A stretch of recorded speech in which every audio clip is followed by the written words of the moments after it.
Yeah, you are all good to go. All right, good evening, folks. Welcome to the December 2nd, 2020 Board of Zoning Appeals Site Design Meeting. We're waiting on 2 board members to join us. We had to get the clerk online, so we had a little bit of technical difficulty there, but please bear with us. But we'll get started with the intro slides, and then we do have a board member that has to recuse himself from item A1, and we would hope that we have our quorum in place by then. So just please bear with us, technology and COVID. All right, so with that said,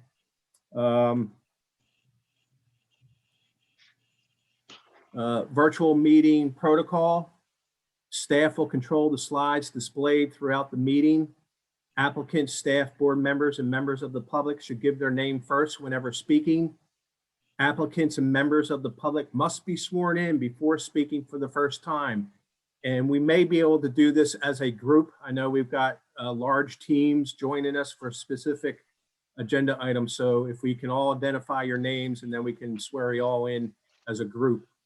Only attendees who have registered to speak before the deadline at noon today may speak during the meeting. Video and microphone have been disabled for all attendees. Attendees will only be given the capabilities to speak when they are called on during the public comment period. Board members who need to recuse themselves from voting will be temporarily removed from the meeting and readmitted prior to addressing the next item. If the board needs to go into executive session, they will call into a separate conference line, and all video and audio on Zoom will be temporarily turned off until they are ready to return to the regular meeting. Chat has been disabled for everyone. And of course, this meeting is being recorded. I want to hand it off to Joel Adrian, our chairperson of the Board of Zoning Appeals Site Design at this time. Thank you, Eric. We're going to do the opening statement. Excuse me. This is the December 2nd, 2020 meeting of the City of Charleston Board of Zoning Appeals Site Design. Present are Amanda Barton, Jeff Webb, myself, Joel Adrian. Present from the planning staff, Eric Schultz. These proceedings are being recorded. We ask that those who speak identify themselves for the record. We will conduct this meeting in usual fashion. We will first receive information from city staff about the application and their recommendation. If the recommendation is favorable and no one objects to the application, usually the Board of Zoning Appeals treats the matter as being uncontested and passes it as a matter of course. If, however, the city recommends against the application or there is opposition to the application, we treat the application as contested and hear from the applicant and anyone else who is in favor of the application. Next, we hear from anyone opposed, followed by a short rebuttal from the applicant. We will then close the public hearing portion of the meeting for that particular application and open discussion to the Board of Zoning Appeals members only. We will then make a decision to approve with conditions, or deny the application. The Board of Zoning Appeals Site Design has the authority to do 3 things. 1, hear appeals to decisions of the zoning administrator. 2, grant special exceptions of fact-finding function of the board. And 3, grant a variance to the zoning ordinance if the application meets the hardship test outlined in section 54-924 of the ordinance.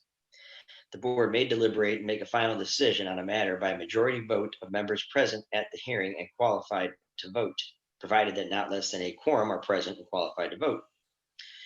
For a variance to be granted, the Board of Zoning Appeals must make the following findings. A, that there are extraordinary and exceptional conditions pertaining to the particular piece of property. B, these conditions do not generally apply to other property in the vicinity. C, because of these conditions, the application of the ordinance to the particular piece of property would effectively prohibit or unreasonably restrict the utilization of the property.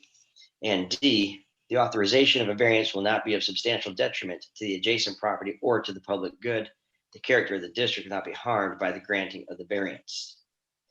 And I guess at that, we will wait until we get another board member. Yes, we'll do that, but I'll continue on with this slide here. Order on each application. The chair announces each application followed by staff presentation and recommendation.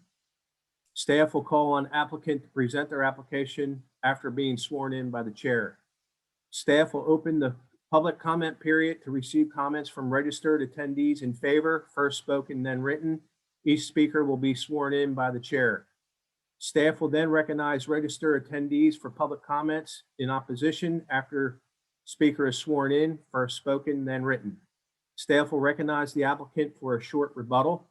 Chair will then close the public comment period and begin board discussion.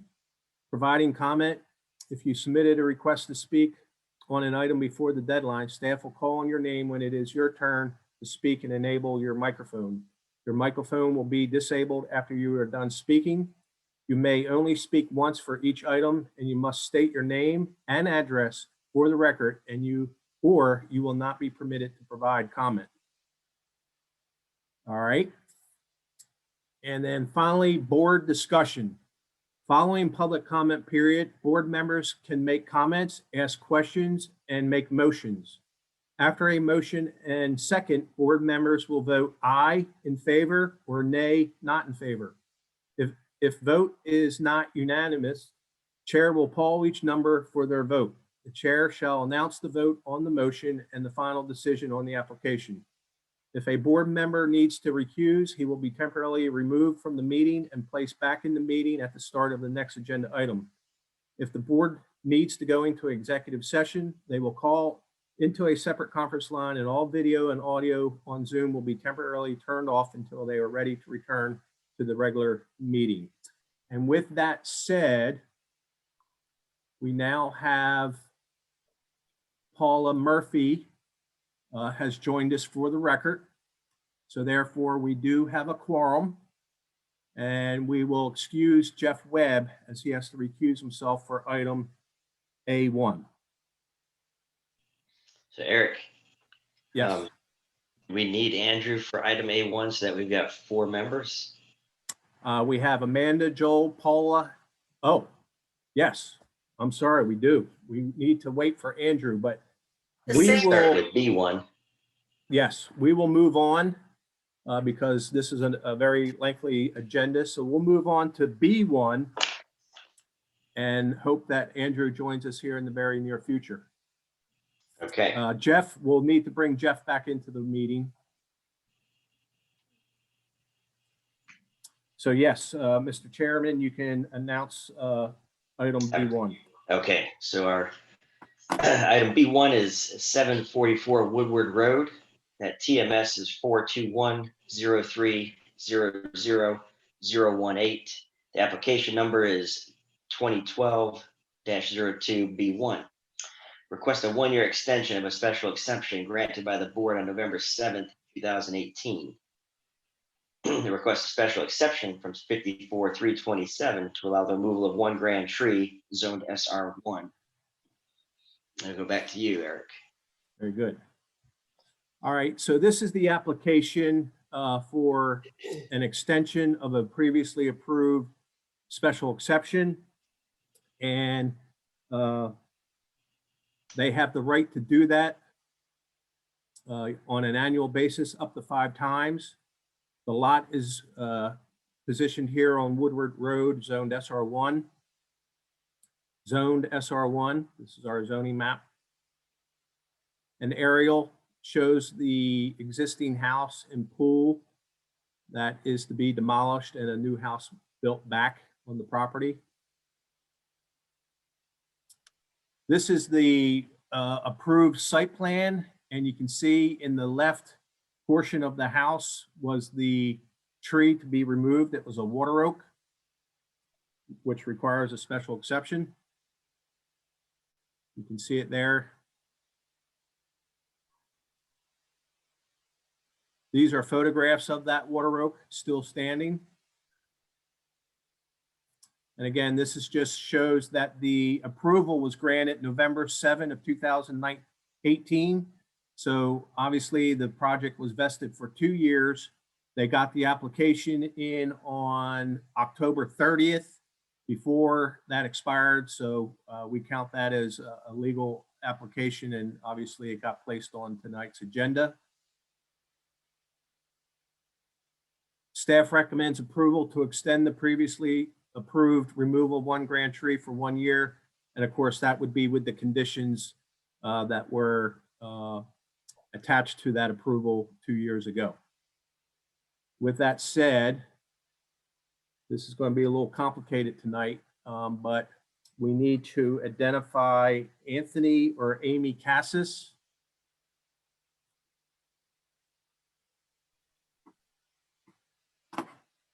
Because we have so many agenda items, we have so many members of the team. So Amy or Anthony, if you could raise your hand if you called in on a phone line, please.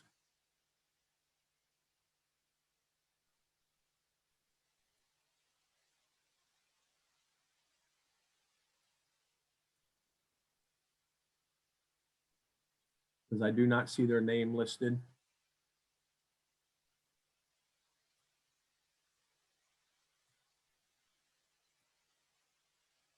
Anthony or Amy, can you raise your hand if you're on a phone line? Sorry, you would hit *9 to raise your hand. Hit *9.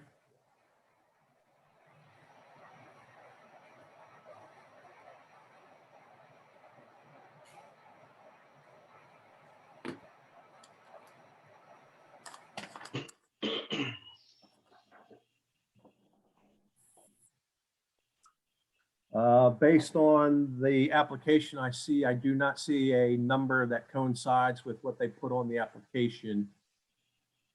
So they may be having trouble getting in.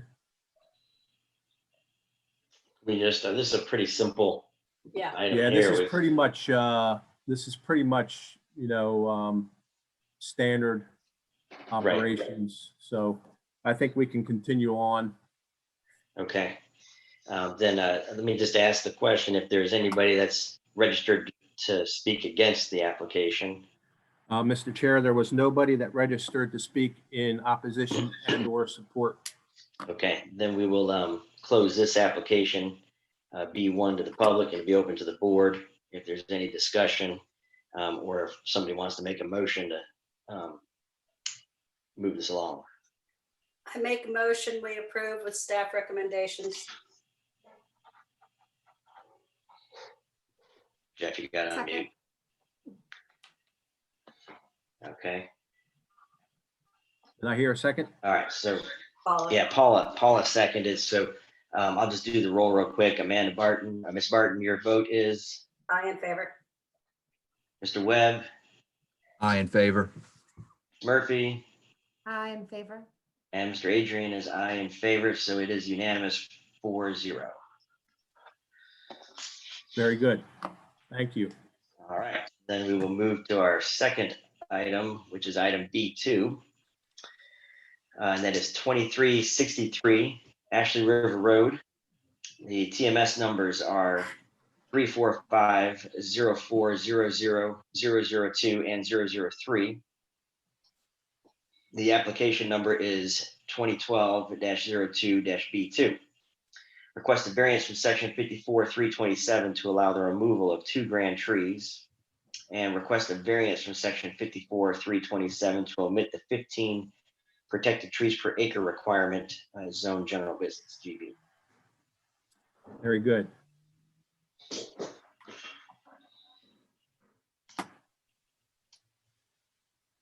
This is the application for 2363 Ashley River Road. This is actually 2 parcels. It's a public service mini storage facility. You can see the layout of the buildings. 1 climate control, and I believe the rest are either sheds for RV and boat parking, and then 1-story storage bins. Aerial adjacent to Ashley River Road, 2 points of ingress, egress, one to the southern parcel and then one to the northern parcel. The project here is that the 4 linear buildings in the bottom left corner of the image here are 1-story, and they're at the lower end of the site, and they are not being presently rented because they frequently flood. There's some flooding issues in this area, so they're basically unusable. So the project is to demolish those buildings, convert that area to RV and boat parking, surface parking, and then tear down a building on your bottom left or right side of this image, tear down an existing one-story storage facility, and then also a shed that houses RVs, and build a climate-controlled one-story building there. So it would look like this. So in the end, you would have RV parking where the buildings flood, tear down a couple buildings and a shed, and build a one-story climate control structure.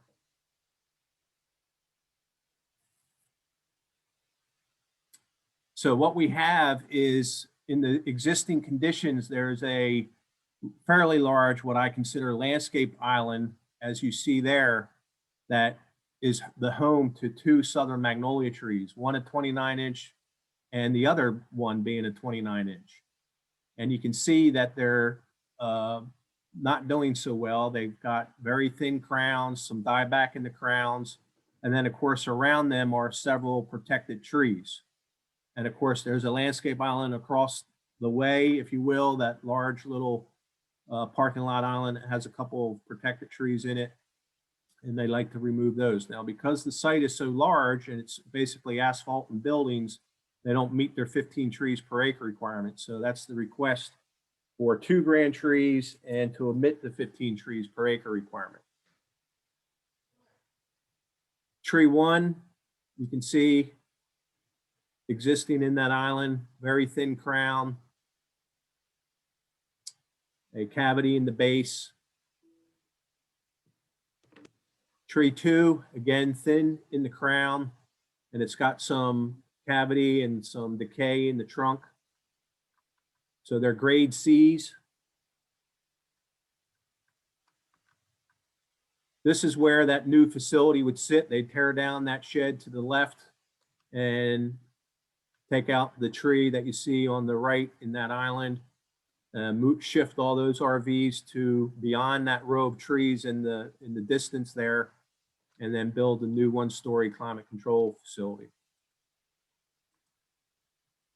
Staff recommends approval with the condition to plant 83 caliber inches of native canopy trees on the project site. 15 inches must be in the form of live oaks, and that would be 6 trees planted across the frontage adjacent to Ashley River Road. This would be the next generation of live oaks on the historic Ashley River Road corridor. Must use 4-foot chain link fence as tree protection barricades, and must provide a tree mitigation summary and a landscape plan for review and approval. This project does have a double review at TRC as well as DRB. So with that said, we need to recognize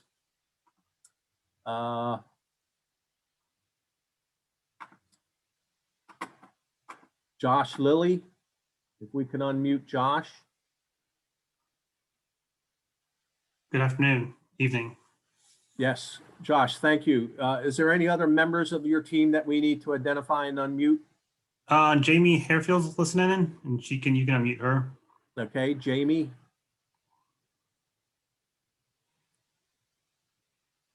I don't see her. Is she on a phone line? I don't know. Nope, we got her. I'm sorry, Okay. we have her. Just All right, a very good. delay. Mr. Chair, you can do your thing as far as All right. swearing in. Thank you. So it was Jamie and Josh. Is that Yes, sir. okay? I'm going to swear both y'all in. If you just you swear to tell the truth, the whole truth, nothing but the truth, so help you God. I do. I do. Excellent. So the floor is yours. If you have anything you'd like to add or let the committee know about your application. Yeah, I'll keep it brief because I know your agenda is long, but Eric did a good summarization. I'm sorry. I guess you do need to state your full name. I'm sorry. And they want an address. So Joshua Lilly, 112 Rockdale Lane, Goose Creek, South Carolina. thank you. Eric did a good job explaining it. Basically, the area on the left, those buildings are unusable and they're vacant right now. So just going to kind of swap that, add climate control, a nicer, newer looking building opposed to what's out there now on the right-hand side. We are going to add a buffer on the left, which would kind of help bring that side of the parcel into compliance, which currently doesn't have the buffer that's required. So I think overall it's a good improvement. We're keeping those trees that were shown in that picture between the climate control and the surface parking storage. So I think overall it's a good improvement to the facility. I'll let Jamie talk about the trees for a second, and then obviously I can answer any questions you got. Thank you. So just following up, I agree. Jamie, excuse me, could you state your yes. full name and address? Sorry. Thank you, Eric. Jamie Harefield, 4969 Centerpoint Drive, North Charleston. Again, not much to add. Eric, our assessment of the trees are correct. We think that they're a C type, a lot of dieback in the canopies, which either is a result of water, I think, or aging out. So we'd like to just go ahead and be able to remove those, and they fall within the building footprint. And again, we're trying to maintain the trees along the perimeter and add back the buffer that's required now between that and the residential. All right. So Eric, is anybody registered in against this application? Mr. Chair, nobody has registered to speak in favor or oppose the project. Okay, then if there is nothing else from the applicant, we'll close this application to the public, and it'll be open to the board for any questions, discussion, and I'll start. So Eric, what's the hardship? What did they cite as the hardship for the removal of the trees and the 15 tree per acre requirement? So I think I asked that the applicant address that, but I think they do have a legitimate concern that they had a facility, and whether it's due to development in the area, whatever it may be, that they can't use 4 of their buildings. I think that's a pretty extraordinary condition to the site, that they have assets there that they can't use. And then just the trend, I believe, and again, the applicant can address this, but climate control is a preferred rental building versus just having, a space in an uncontrolled, climate controlled building. They're not going with a multi-story, they're just doing a single, and that's the high point of the site. So that's what I see. And the trees are, I believe, in decline, but you might want to ask Josh and Jamie to address that as well. Okay, thank you. Does anybody on the board, anybody else have a question or comment? Can you go back to that application sheet, Eric? Yes.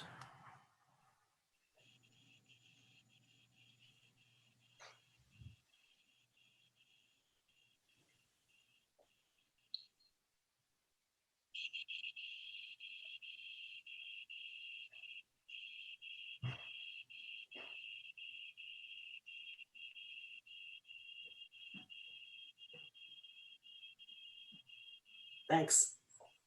I'm done. All right, any questions? Or does someone want to make a motion?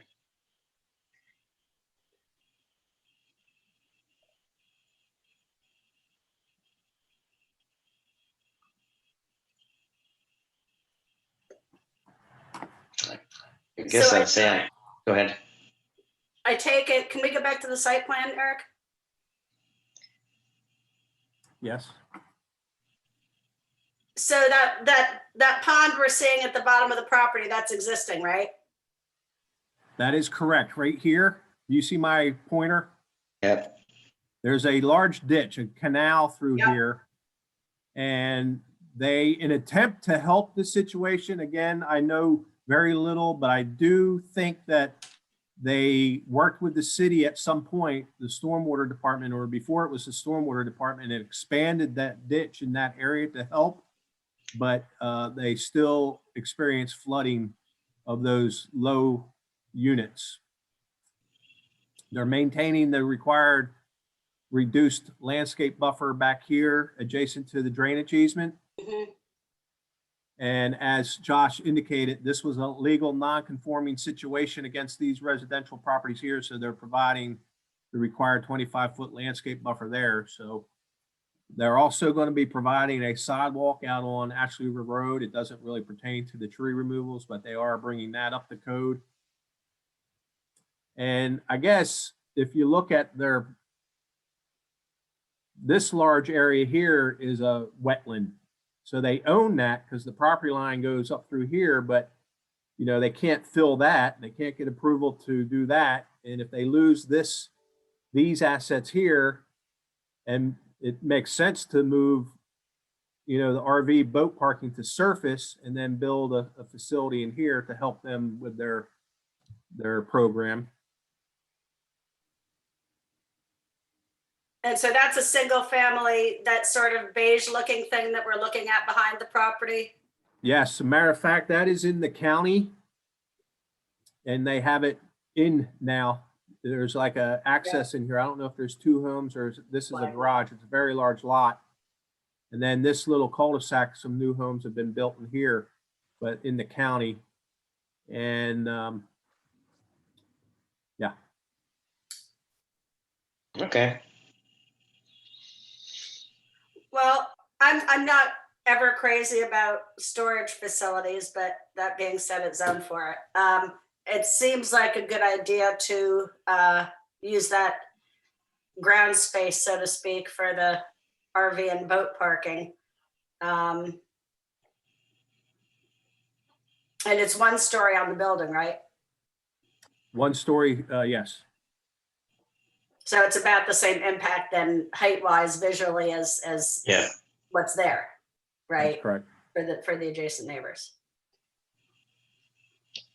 Well, since nobody signed up to comment against, and you know, the way our information that, you know, if it's not contested, we typically go with the staff recommendations. I'm going to make a motion. We move for approval with staff recommendations.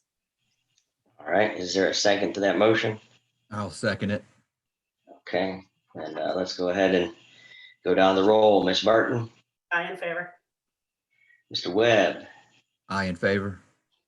and Ms. Murphy. Aye in favor. And Mr. Adrian is an aye in favor also, so it'll be 4-0. So motion is approved. Thank you. We will get on to the next. Joel, if you don't mind, Yep. before we go on, do we know, Eric, or can we confirm we're not gonna get the quorum for A1? That's a very good point. If I could ask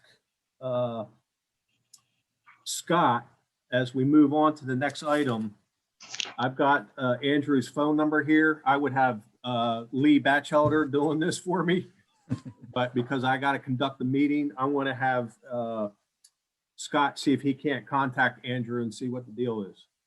Thank you. I want to hand off that. I think, Scott, do you have my attendees list? And we'll get word back to you, Jeff. I know that's your company's project, so Yeah, just because there's people hanging on, and I don't. yes. Do you Very think good. Mel misunderstood and she didn't think she was supposed to come today? Yeah, I don't know. I'm not sure. Okay, All right, so we're gonna go to item B3. yes. Okay, so item B3 is 829 St. Andrews Boulevard, TMS 418-1000-033, application number 2012-02B3. Requested variance from section 54-327 to allow the removal of 2 grand trees. Requested variance from section 54-327 to omit 15 protected trees per acre requirement, zone GB. Eric, back to you. All right, this is the application. This is the site. It's bound by San Andreas Boulevard and Sycamore. Zone GB. We know it as the former home of Ryan Steakhouse. I believe Food Line might have been there years ago, and some other CVS and some other retail restaurant establishments. It's slated for redevelopment, but in phases. This is an overview today. It's also bound by our very important Ackerman Park, and that's where the West Ashley Farmers Market occurs. So this is, I would guess, maybe late 1960s, 70s type of shopping center development, little pond out front, dry pond, surface parking out front, you know, so this is a site that is ripe for redevelopment, but there are some issues. So CVS has a very long-term lease, so that we're kind of stuck with them for a few years. And then, of course, Ryan Steakhouse went vacant. And we have the access drive. The owners worked with the city to provide a access easement basically on that drive where you would turn in off San Andrews and through the site to the park. So you'll see that in a minute. This is the site, or the portion of the site that we're dealing with tonight is the Ryan Steakhouse, plus where Rogue Motion has their boat storage. So that surface area to the back of the restaurant and to the right of the access drive, if you will. This is the existing conditions, and the gray area shows the limits of the project. You can see the double red line, dash line, is the access easement. It's aligned with the existing point of ingress egress off of San Andreas Boulevard. It goes through to the park. You got perimeter trees, and then you have two grand trees. One up near the front of the restaurant, and then one near the common property line with the park. The proposed redevelopment, phase one, as I kind of stated, is to do a mixed use development. It will have retail, possibly some office on San Andrews, and then a parking deck that will be wrapped with residential. This plan is a plan that is evolving, but has addressed some of some design concerns with the design review board.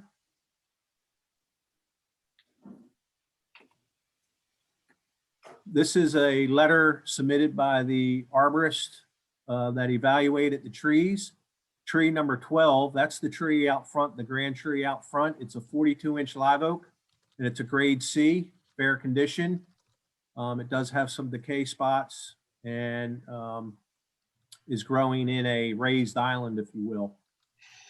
Tree number 2, if you will, is a 43-inch live oak, grade C. It does exhibit some storm damage, and it has some decay in the trunk and on some lateral branches. This is a couple photos of the 42-inch live oak. That tree, I suspect, was there before the shopping center came along, and they preserved that tree, and that it does sit quite high in that island. These images just kind of show the volunteer trees between the steakhouse and the bridal shop in that masonry wall. I suspect all these are basically volunteer. You can see some others along a fence line, and then along a little ditch that actually has a little bridge and boardwalk adjacent to the back of the steakhouse. There are the 15 trees per acre images. And then finally, our 43-inch live oak. It's a large double stem, obviously. You can see that it's approximately 6 to 8 feet off the existing parking lot asphalt. Another image from standing in where the boats are stored. In the image on the right, it almost looks like a singular stem, but the stems oppose each other. One leans toward the park and one kind of leans toward the development site. At the base, there's some juniper growing around it. This is an image with my back toward the cell tower that's in the, I'll go back to the site plan, but it's in, that cell tower is kind of wedged in the triangular intersection of the property lines. There's a nice 16-inch willow oak that would be preserved in their plan. And then the far right shows a little bit of the decay where there was a branch that broke out and some bark that's kind of falling off. So this I'm going to talk about because this will be relative to my recommendations. In my opinion, there is the possibility for some crown reduction, and that would be necessary regarding how close the structure gets to this tree. And of course, a certified arborist would have to be part of the team and advise on exactly how much crown reduction we could do. But that leads into my last slide of my recommendations. Staff recommends approval to plant 87 caliber inches of native canopy trees on the project site. Must relocate all the existing palms on the project site. And I didn't quite know how to word this, but they are asking for the removal of the 41.3. I'd ask that it be deferred and that they work with staff to develop a tree preservation plan to ensure the tree is not adversely impacted by construction. And again, I'll go back to the site plan and explain that just a bit. Must use 4-foot chain link fence as tree protection barricades and must provide a tree mitigation summary and a landscape plan for review and approval. So you mentioned hardship earlier in the previous case. I believe they do have a hardship, being the shape of the property. If you view it as a development specific site to the overall redevelopment due east of the access easement. So the tree in the front, in order to get a handsome building to address St. Andrews Boulevard, and I believe, that tree I am supporting to remove. The perimeter trees, GB against GB, they can basically do a 0 lot line. They'll have to meet fire code, but the trees along the common property line with the bridal shop or volunteers, as I stated, and then palm trees would be removed. So that leads me to the discussion on the tree on the common property line. That is the red circle is the required tree protection zone. You can see that the tree is outside the footprint of the building. And I believe that with that portion of the building being over top of existing parking lot, and if we work very closely with a certified arborist, we can do a tad bit of crown reduction and maintain that tree. And it would be just a beautiful tree that would bring the building into scale with the city park next door. And of course, the 16-inch willow oak to the right of that tree would be maintained as well. They do have the cell tower. You can see those two little rectangular boxes that are in that triangular intersection of the property lines. That's the cell tower equipment buildings. So they're going to have to address how they, have the interface of the residents looking out onto that and dress that up and beautify whatever they're going to do there.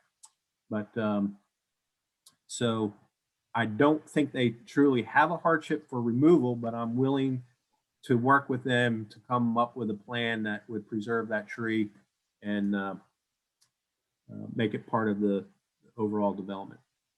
So with that said, I'll keep it on the site plan because the applicant may want. We have several with us tonight. We need to unmute Michael Harper with Grambling Brothers, Tony Woody with Thomas & Hutton Engineering, Nathan Shute with McMillan Pasden Smith, Trenham Walker with Walker, Crozet, Freeman, Litton Law Firm, and Mike Russell with Natural Directions. So I appreciate Scott doing that. Is everybody unmuted and can everybody hear us? Michael Harper can hear you. Okay, very good. I think what the chairman will do is, if you could all just identify yourselves as being in the same room, or if you're not in the same room, and then he'll swear you in. I have Nathan Schutte, Hey, this is Tony Woody at Thomas and Hutton. Brenham Walker. Mike Russell, Natural Directions. And Michael Harper with Grambling Brothers. Is that everybody? I think So Nathan, you four. can identify him. Nathan? Nathan Schutte with McMillan Paston Smith. I'm here. Thank you. All Very good. right. Is that all your That's the members? group. That is the group. Thank you. Okay, very good. Okay, this is Chairman Adrian. I'm just going to swear you in, and then when you speak, if you would remember to state your full name and your address for the record, please. Do you swear to tell the truth, the whole truth, nothing but the truth, so help you God? I do. Dude, Who? I do. Perfect. Okay, then the floor is yours. If there's anything you'd like to add to the for the application and to the board. yes, this is Michael Harper with Grambling Brothers. I'll lead off and first of all, Michael? Yeah, Michael, can you identify your address? oh yes, I'm sorry. Michael Harper, 2 Garrard Road in West Ashley. Thank you. Well, I am, as I said, I'm with Grambling Brothers and one of the owners of the property. And I guess, first of all, I'd like to say thanks, Eric, and to the members of the board for the time. This is a project long time coming for us. We started this assemblage of land probably 7 years ago with the purchase of the shopping center, which at that point had been a Food Lion anchored shopping center. Food Lion had left and gone dark, and many of the other suites had as well. And after some conversations with the city leadership, we had an opportunity to add the Ryan Steakhouse site to the shopping center, which was also, this is probably 3 or 4 years ago, which had by that point had closed and was dark. And we were very excited to have the opportunity, I think, to redevelop this overall property. As Eric pointed out, I think very well in his summary, CVS is still in the shopping center and still has a little time left on their lease. And so the shopping center more or less needs to remain as is, but we would like to start this mixed use redevelopment sooner rather than waiting on CVS's schedule. And so for that reason, the first phase of the development needs to be kicked off on the Ryan's Steakhouse site. And we do have the access easement on Chase Street, as Eric pointed out as well. So for those reasons, the first phase needs to be contained within the Ryan site. And obviously we want to give people an opportunity to live here and to access Ackerman Park and to enjoy, I think, phase 2 down the road when we start redeveloping the shopping center side as well. But because of that, you know, the project has to be laid out in a certain way on this site. And because of that, obviously these 2 trees, which, you know, we're all for preserving trees when we can. These two trees present some hardships to do that. And so we've had conversations with the city for a while now and really trying to collaborate and work with them to make this all that it can be. And we're kind of excited about, I think, the proposal that Eric just mentioned in his recommendation. So I'm going to hand this off, I think, directly to Trenham Walker, who is going to walk us through the 4-part test. I think that's necessary, but just wanted to say those are the reasons why we're before you tonight, and look forward to getting started on this project. Thank you. Thank you, Michael. My name is Trenham Walker, 66 Hazel Street, Charleston. As Michael said, this project has been in the eye of the city for a long time. I think we all know the property very well. We've seen it languish for the last 10 or 15 years. What Michael didn't go into is that the mayor and the city have been, I would say, coordinating with Michael and his team what can be done here. And in fact, the city was so interested in seeing this site redeveloped that 3 years ago, the city hired Andres Duani, whom you may be familiar with, sort of the guru of urban planning, and his team to do a study. And that study showed on this particular 3 acres a number of variations, but consistent in all of them was that this property would be multifamily. The city is very much in favor of multifamily on this property. It's going to be a mixed-use property, as Eric said, with a parking garage, but that has been planned and in virtually every concept. Unfortunately, we are constrained. This is a tight site. As Eric showed you, it's an unusually configured site. Eric, if you could go to the site plan, we've got, we're pinched in the middle.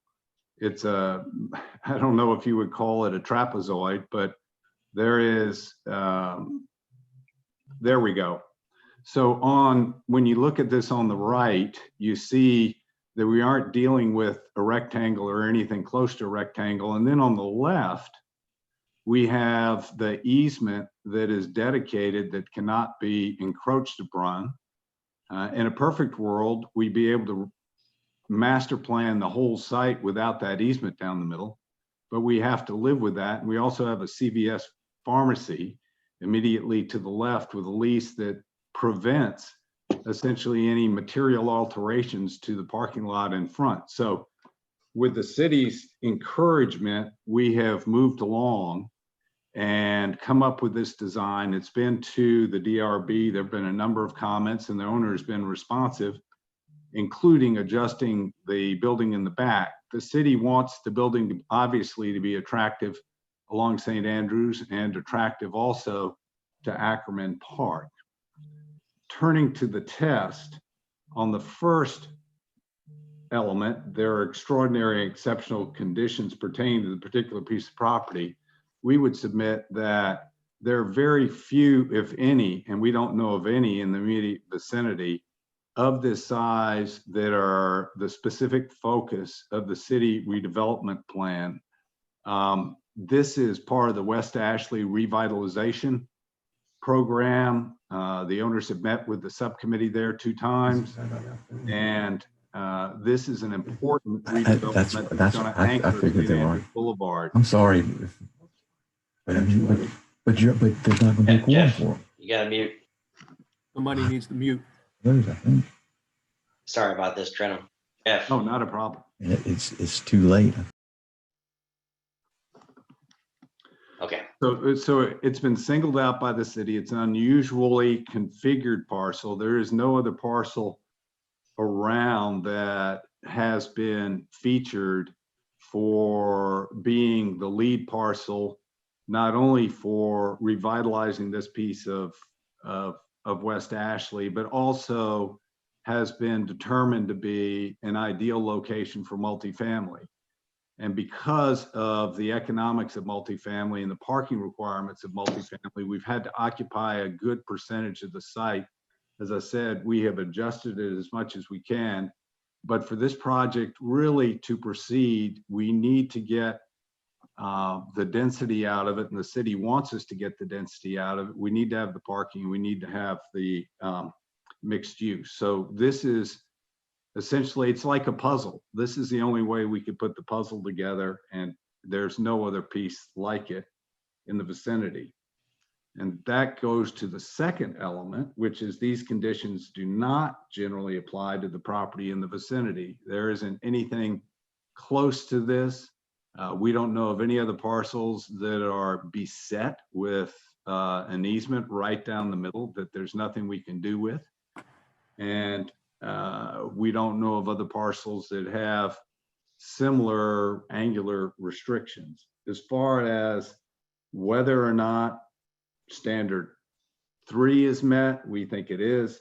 That is that these conditions, because of these conditions, the application of the ordinance to the particular piece of property would effectively prohibit or unreasonably restrict the utilization of the property for both the city and the property owner to get out of this property, to convert it and do what the city would like us to do. We need to do this plan with respect to the tree in the front.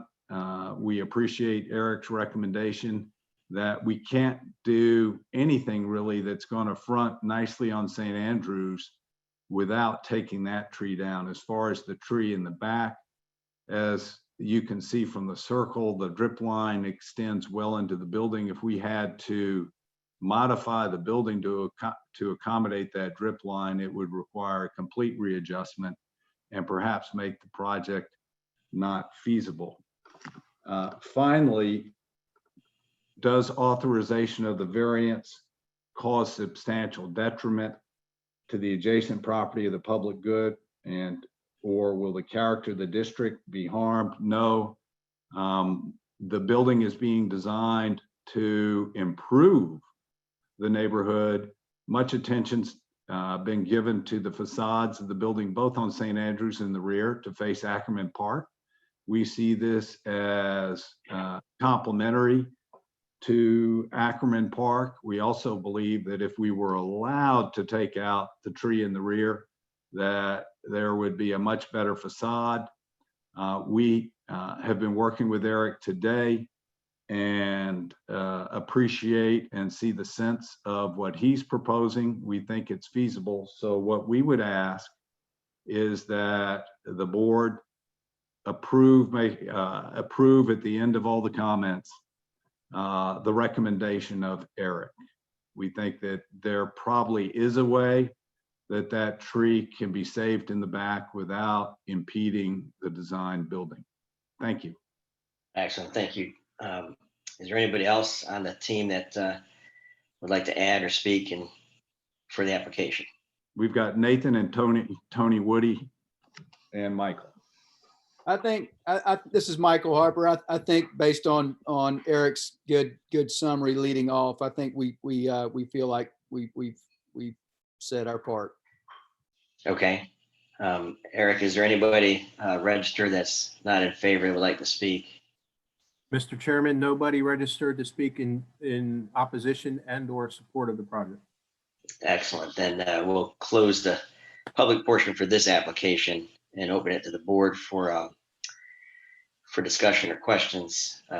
Eric, I appreciate your work on this and would agree with you and the applicant that I can see the hardship on the property.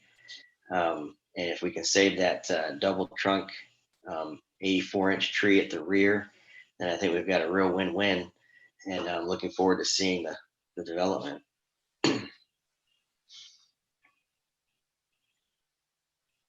I agree. I think the tree in the island, I mean, it looks nice. I mean, it's survived in that island all these years with the restrictions of that easement and fronting the building. I can see where there's a hardship there, and appreciate the efforts to save that tree in the back as well. Well, I guess my feeling's slightly different than y'all. I think it's an important site to redevelop. I'm very familiar with the shopping center. I know the people that used to own it.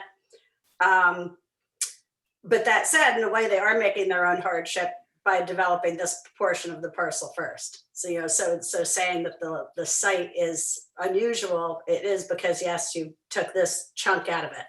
And I don't really see how you could do the building in the front with that front tree, but I think you could certainly keep the tree in the back, and I wouldn't support removing that one at all.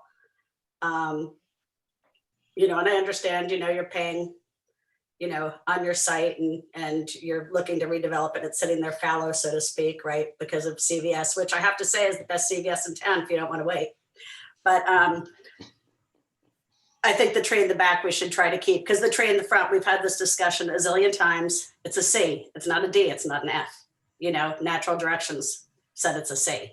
So ergo, if the tree was treated better and had some of the pavement removed, you know, that C tree in the island potentially could become a better tree.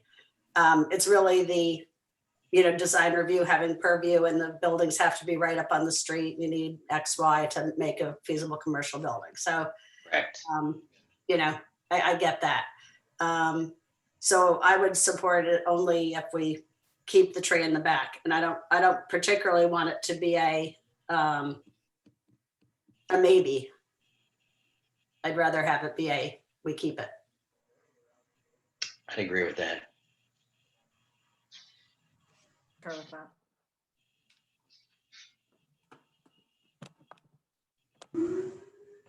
Because, you know, the whole thing is, and you know, we're always in this situation where, you know, X, Y, Z, but the whole thing is, I don't care how many small trees you're planting, they're not replacing like a 41, 43 oak or a 36-inch oak. Right. It just doesn't. Environmentally. If I may jump in, what I suggested when we had a conference call today was that the next step would be for them to lay out the building on the asphalt, you know, survey the building in, draw the lines at where the facade would go vertical, and then have an on-site meeting with the arborist. I'm pretty confident. You can't ever get a good picture of a tree to you have to be there to understand it, but I want to use my pointer if you see it. You got some, this is the main piece here. This piece actually has a cavity in it, which, you know, I'm thinking maybe would be viable if you took, you know, some off. But this piece, you can see right here, there's attachments, laterals that are going toward the park property, and you got a nice dog leg right here. So I'm hopeful that based on what we see on the site plan, that the distance would be somewhere in here, being, you know, 10 to 12 feet off the trunk of the tree.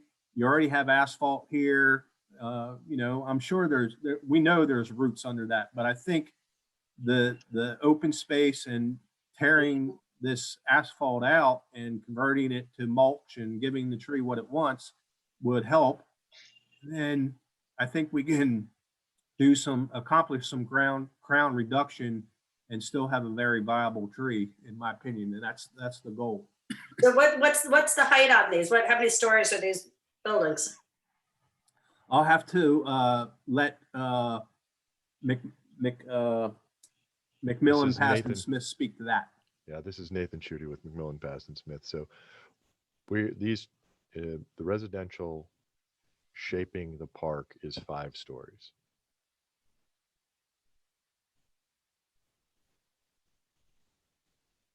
Organized in such a way so that we create these courtyards and other spaces in and around, shaping the presentation it has to the park, and in a way extending some of that parkscape across into the site visually.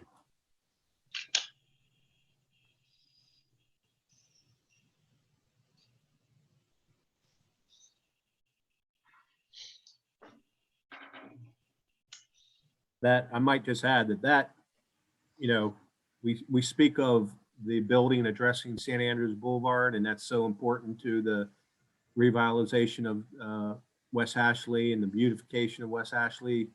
But that backside is just going to be just as important because of the farmers market and the people that visit that park and use the ball fields and the dog park.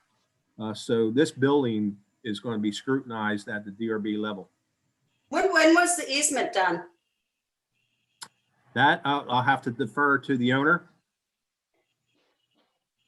Well, this is Michael Harper. It's been there for, I mean, obviously long before when we purchased the site 7 years ago. I think that easement's probably been there 20 plus years, if not longer, ever since the Food Lion Shopping Center and Ryan's were developed.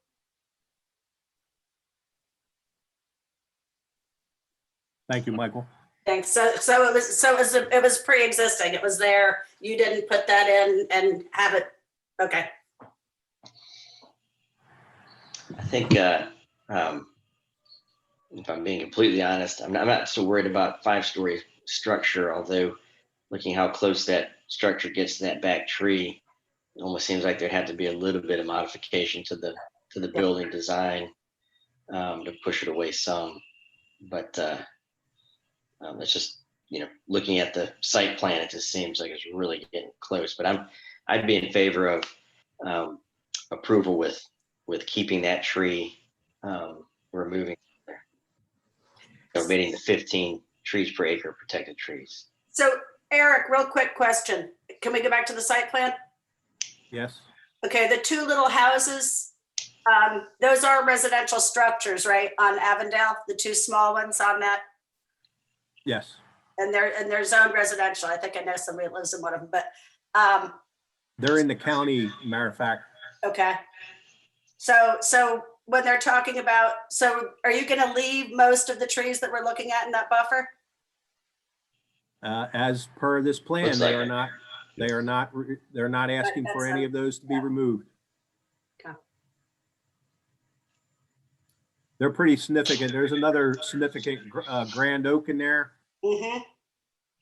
and there's they sit on the property line. They're probably actually boundary trees, and then there's a ditch that runs along here that will be Okay. addressed with their plan, but there's a pretty significant, I don't want to call it a canal, but a ditch along there. So they're on the other side.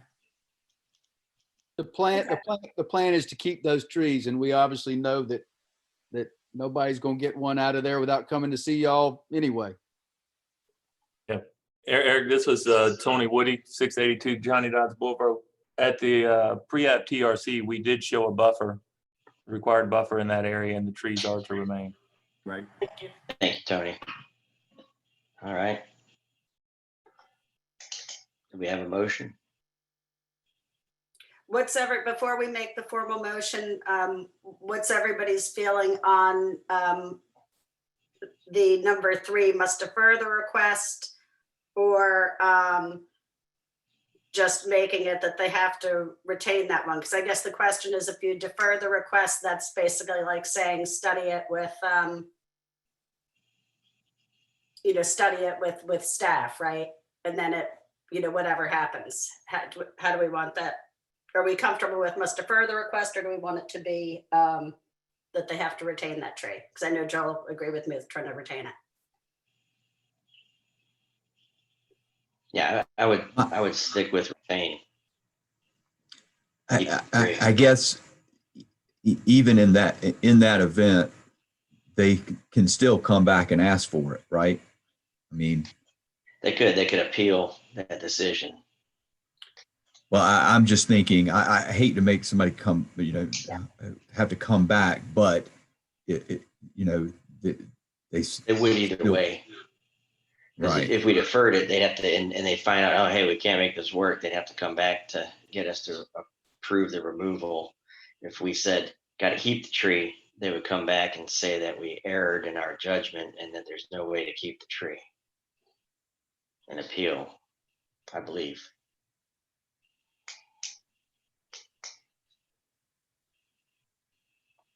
Well, this is Michael Harper, and I don't know if this is my place to ask right now, but are we saying that we're denying the variance for the tree in the back? Yeah, so Michael, the public portion is technically closed unless you're asked a question by the committee, but this is Chairman Adrian, and my stance would be to approve the removal of the 42-inch tree at the front, but to require the one at the back to remain.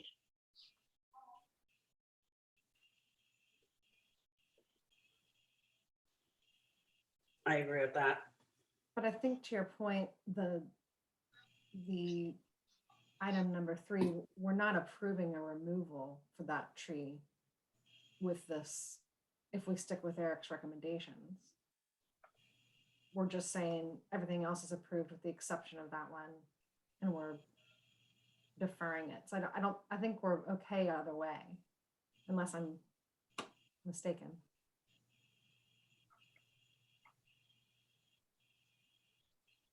I mean, if we go along with these recommendations, we're not approving for the tree to be removed, is my point. Correct. And I guess the benefit of deferring it is it would then roll on to a new meeting as old business, right? Correct. That is, yes.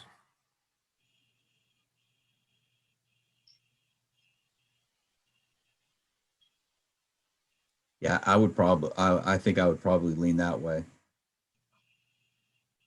But for deferring it, Jeff? Yeah. Just to make it easier. I mean, I don't think that I agree with this, the studying of it and seeing and having the arborist look at what can be taken off, and then I think if we have to revisit it, we do as old business. Right. There's also the fact that they could look to redesign the building, to change the area of the building. So I honestly think it ended up being a combination of both of those. They get the tree canopy reduced and they figure out what they need to do with the building. So ultimately, I'm just saying that I'm currently not convinced that that tree needs to come down. If you defer it and it comes back in January, they're going to have to try to figure out how they convince me that that tree needs to come down, because I think there's an opportunity architecturally to modify the structure. And that tree is located so close to the property line, you've got setback requirements. And I think that if that tree were 20 feet further into the property, you could convince me. But I think with its location, I feel pretty confident that it should remain. Is that a C grade too? Yes. yeah, they both are. And that's the problem I have with it, because you have the park on the other side of it. And so, that tree should be able to have a good shot. So Absolutely. If you're going to put a 5-story structure there, it'd be nice to have a 45-foot tall tree in front of it, buffering it from the park. So. okay, I'm going to take a stab at a motion. I make a motion that we approve the removal of the 42-inch oak at the front of the property. We deny the request for the removal of the 41-43 live oak, but they can go ahead and do their study, obviously. And they'll potentially come back to us. I just start over. Okay, I'm starting over. I make a motion that we approve the removal of 42-inch oak tree. We deny the removal of the 41-43 live oak. We relocate, we keep number 1 with the caliper inches recalculated for the 42-inch tree. We keep number 2, must relocate the existing palms. We keep number 4, the 4-foot chain link fence as tree protection barricades, and that they must do number 5, provide the tree mitigation summary and a landscape plan for review and approval. Okay, just to be clear, the 87 inches includes the 42-inch plus the requirement for the protected trees. So that's. I said recalculated. Right, so it would stay. So That whatever 80 that number would be for the 42-inch. Yes, 87 plus the protected trees. That's the total. So the number 87 isn't going to change because That's he did not include the 41-43. Okay. Right. I didn't do the math. Okay, great. So then All right. number 1 would be included also. Sorry. All right, so then Number 1, Jeff or number Paula, 4 or 5. is there a second to Amanda's motion?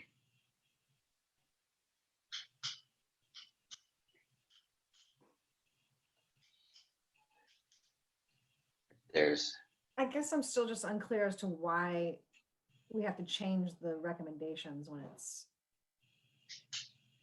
So I believe that if there's not a second, then the motion doesn't go anywhere and it just kind of disappears. And one of y'all could make a different motion and then move on from there. Amanda, I'm just trying to understand your. I think that they can, I don't think they have to take that tree out. I think they can rework things. No, I agree with you. Yeah. But I just don't I think with the way the recommendation is, we're telling them that we're not approving the removal of that second tree. Am I wrong? Well, Eric, wouldn't deferral mean that So study and come back, whereas if we made the motion and approved one and denied one, you know, they could just go on their merry way. Right. So, And potentially come back if they found they didn't think it would work for removal as a That is separate correct. application. right. So I did not want to flat out deny. And I struggled with the wording on this, but we had a conversation this afternoon and they were aware of this. So I think it's critical that the exercise occurs with them laying out the building as designed and to determine, I asked for the canopy to be surveyed specifically, and that's kind of hard. And it was a kind of a last minute request and they couldn't get it done. Everybody's busy with surveying, what have you. Because I wanted to see, one thing is the protection zone. I feel comfortable that the protection zone can be addressed with root pruning. You got an existing asphalt parking lot there. I have no idea what kind of base is below it and all, but you know, we know roots go there. It's broken up. You know, typically a impervious surface is not a favorable environment for a root to go to, but this size tree, I'm sure there's roots, but we got plenty of green space on the park side. And by removing the asphalt, whatever distance from the trunk toward the building is going to help that tree in that regard. It was really the crown impact. You know, I fear that if you had to take off the whole lateral limb, this whole piece and this branch that's attached down in here, then that would be a pretty significant blow to the percent canopy. So it's really going to come down to where this building is. And this, it's hard again to clearly figure out this lateral may be angled just so much that it lives in this space where they have the building notched out. If it's straight off and in the facade, you know, we don't, again, it's hard to tell with this plan exactly what the linear footage is off the trunk of the tree. So the exercise is going to be important. In this image here, you can see that this almost shows that it would be way in the building, but that's just the angle we're at. So that's why I went back this afternoon and tried to put my back parallel to the property line and trying to estimate where that building would be. And there's the tree has done us a favor by growing lateral limbs that are growing back to the park that I think you could take off, you know, 4, 5, 6 feet and not harm the vigor of the tree. So I think we can be successful. I kind of, if I may, as a staff, like the idea of defer, let that exercise occur, get an arborist out there, look at, you know, how the tree is growing in relationship to the facade of the building. And if they feel they cannot do anything and they are dead set on their plan, and then they would have to come back and ask for total removal. But and then they'd have to demonstrate again how they meet the hardship test. But so that's my thoughts. I think, Thank so you, Eric. Paula, ultimately, I think the reason Amanda is saying just tell them no on the 4143 is that we just don't see the hardship on that tree. And so to just give them the direction that they need, which is take down the one in the front, omit the 15 trees per acre, follow these other items in the approval, and get designed and get going.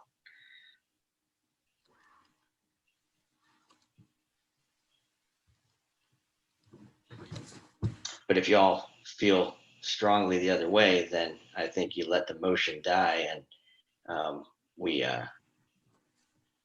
one of you has to make a new motion. Okay, I'll make a motion that we approve with staff recommendations, with the recalculation of the 87 inches. Correct? No, No, that that doesn't have to be stays. recalculated. Okay, got it. All right. So I make a recommendation or motion approved with staff recommendations.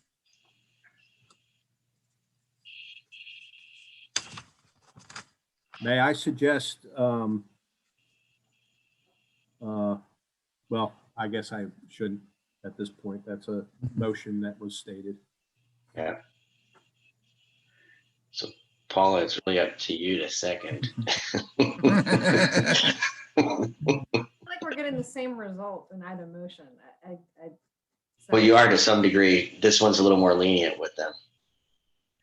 And they can come back with the same application as opposed to a new application. Correct.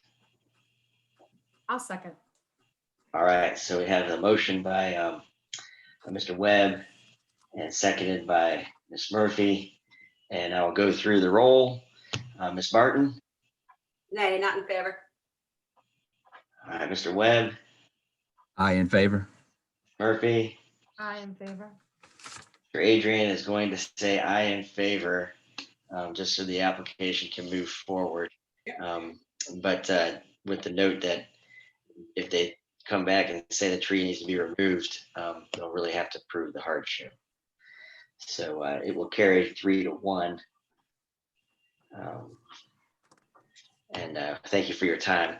Eric, I texted Andrew, and apparently he's been stuck in Seabrook since 2:30 and is just now getting on his way back home. So he does not expect to join the meeting. Okay. All right. With that said, then we don't have a quorum For for A1. A1. So we apologize for that, but 98 Wentworth, because Jeff has to recuse himself, we would only have Amanda, Joel, and Paula, and that doesn't constitute a quorum. So we apologize for that. So we'll see you next month. All right. So then our next item is going to be item B4, which is 1230 Folly Road. Can I TMS. Can I ask Go one ahead. question now? Doesn't that mean that B6 and B7, Yeah. they're both ADC also? Yeah, that's right. Oh, boy. Yeah,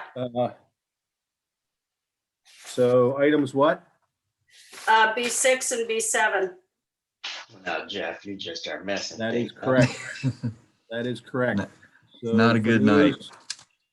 For those on B6 and B7, again, we're in that same situation, and yeah, we apologize for that. Deferred to Have a January. special, can we have a special meeting before Christmas? You have the That's right you have the right to request that, and we can see if we can't get it to happen in this COVID world. That is an advantage of Zoom. So Yeah, I certainly don't have an issue. I would do it. I'm happy to do that too. Thanks, guys. That'd be great. all right, so have your team ADC send the email, and we'll try and figure out a date that meets all the advertisement requirements, and we'll try and get that pushed through. Do you have to re-advertise? I'm I think not just the sure. date of the meeting. Yeah, Yeah. the day of the meeting and that sort of thing. So we'll figure that out. All right, that's unfortunate. All right. So we'll go back to item B4 is 1230 Folly Road, TMS of 425-1300007, application number 2012-02B4. Request a variance from section 54229.7 to omit the required landscape buffer zoned CT. Okay. This is the application for 1230 Folly Road. It's what appears to be a residential lot. It was at one point. There was a residential structure on it, and the city has rezoned a series of lots in a row CT.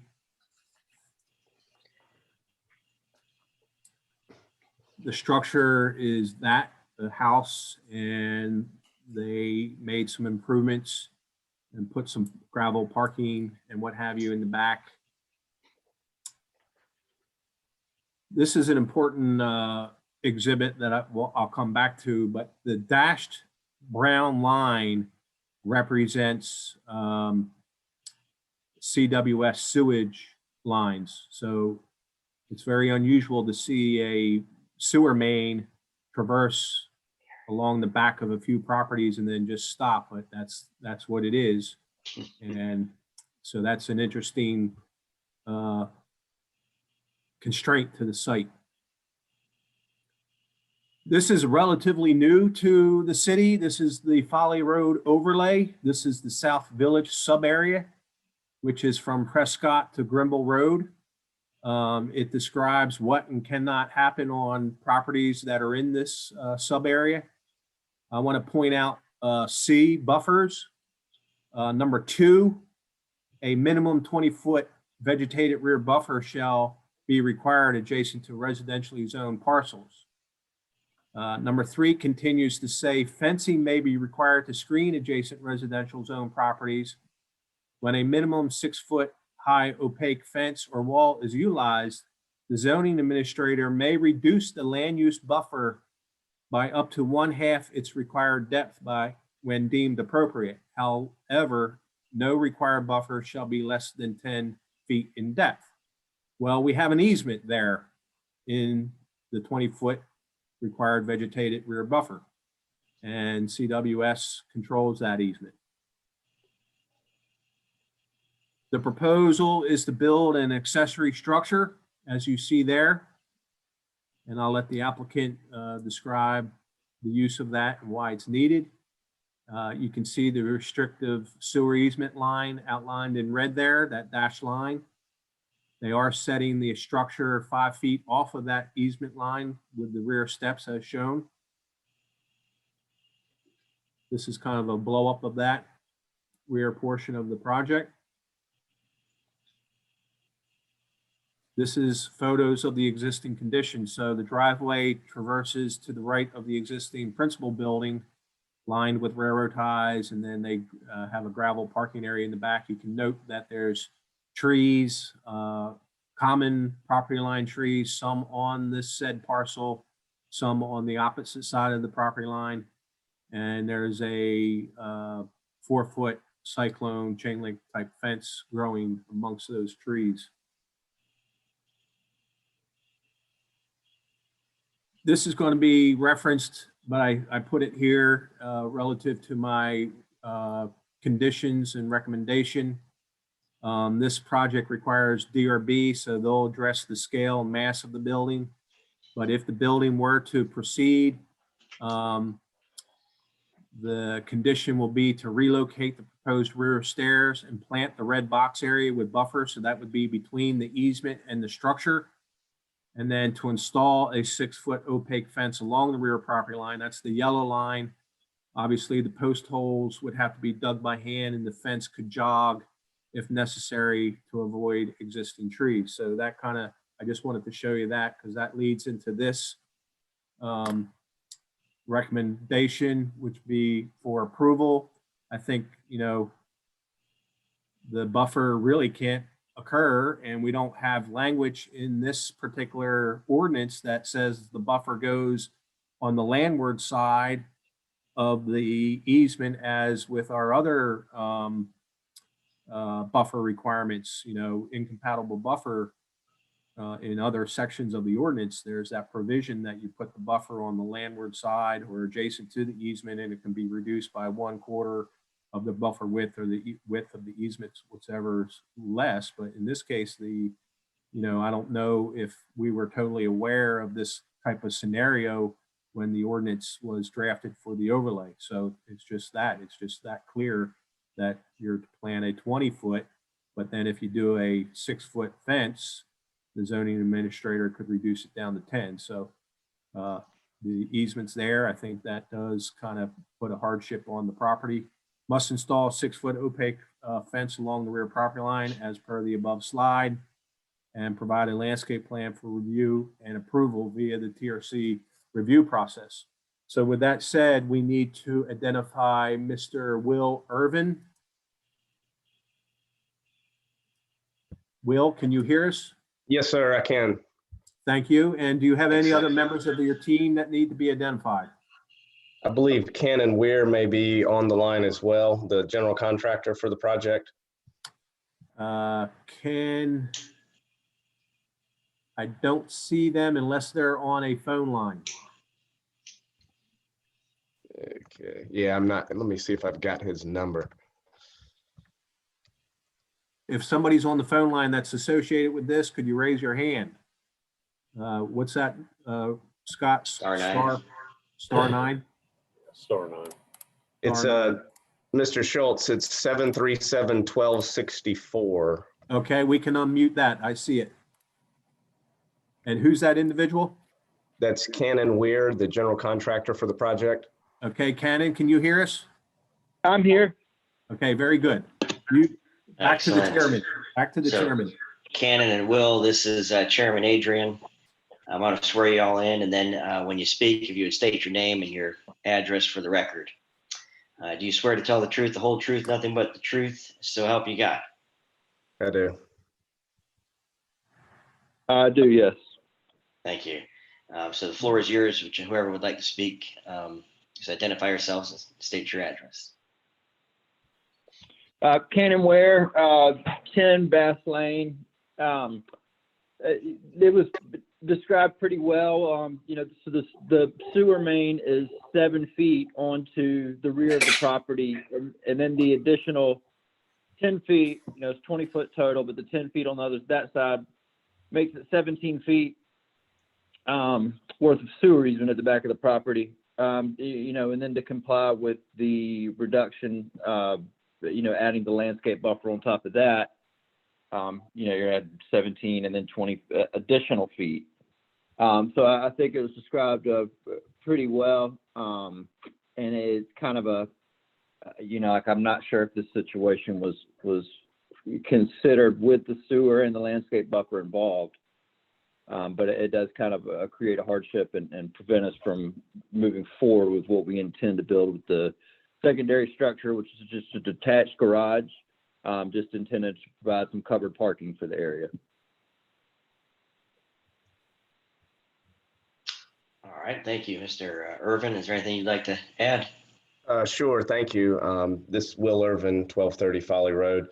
The only additional thing that I would add is that, you can see throughout, I think, some of those photos that we've got various trailers and vehicles along the site that we would prefer to have those covered on site. And I think Mr. Schultz also hit on the fact that this property is unique in we're building a garage, but we're going through the process of maybe at least a major or small development because of the nature of it being being used as a commercial property, the DRB, the TRC, and then working through this landscape buffer dealing. So yeah, it's been a fun process, but we're excited to hopefully move through it.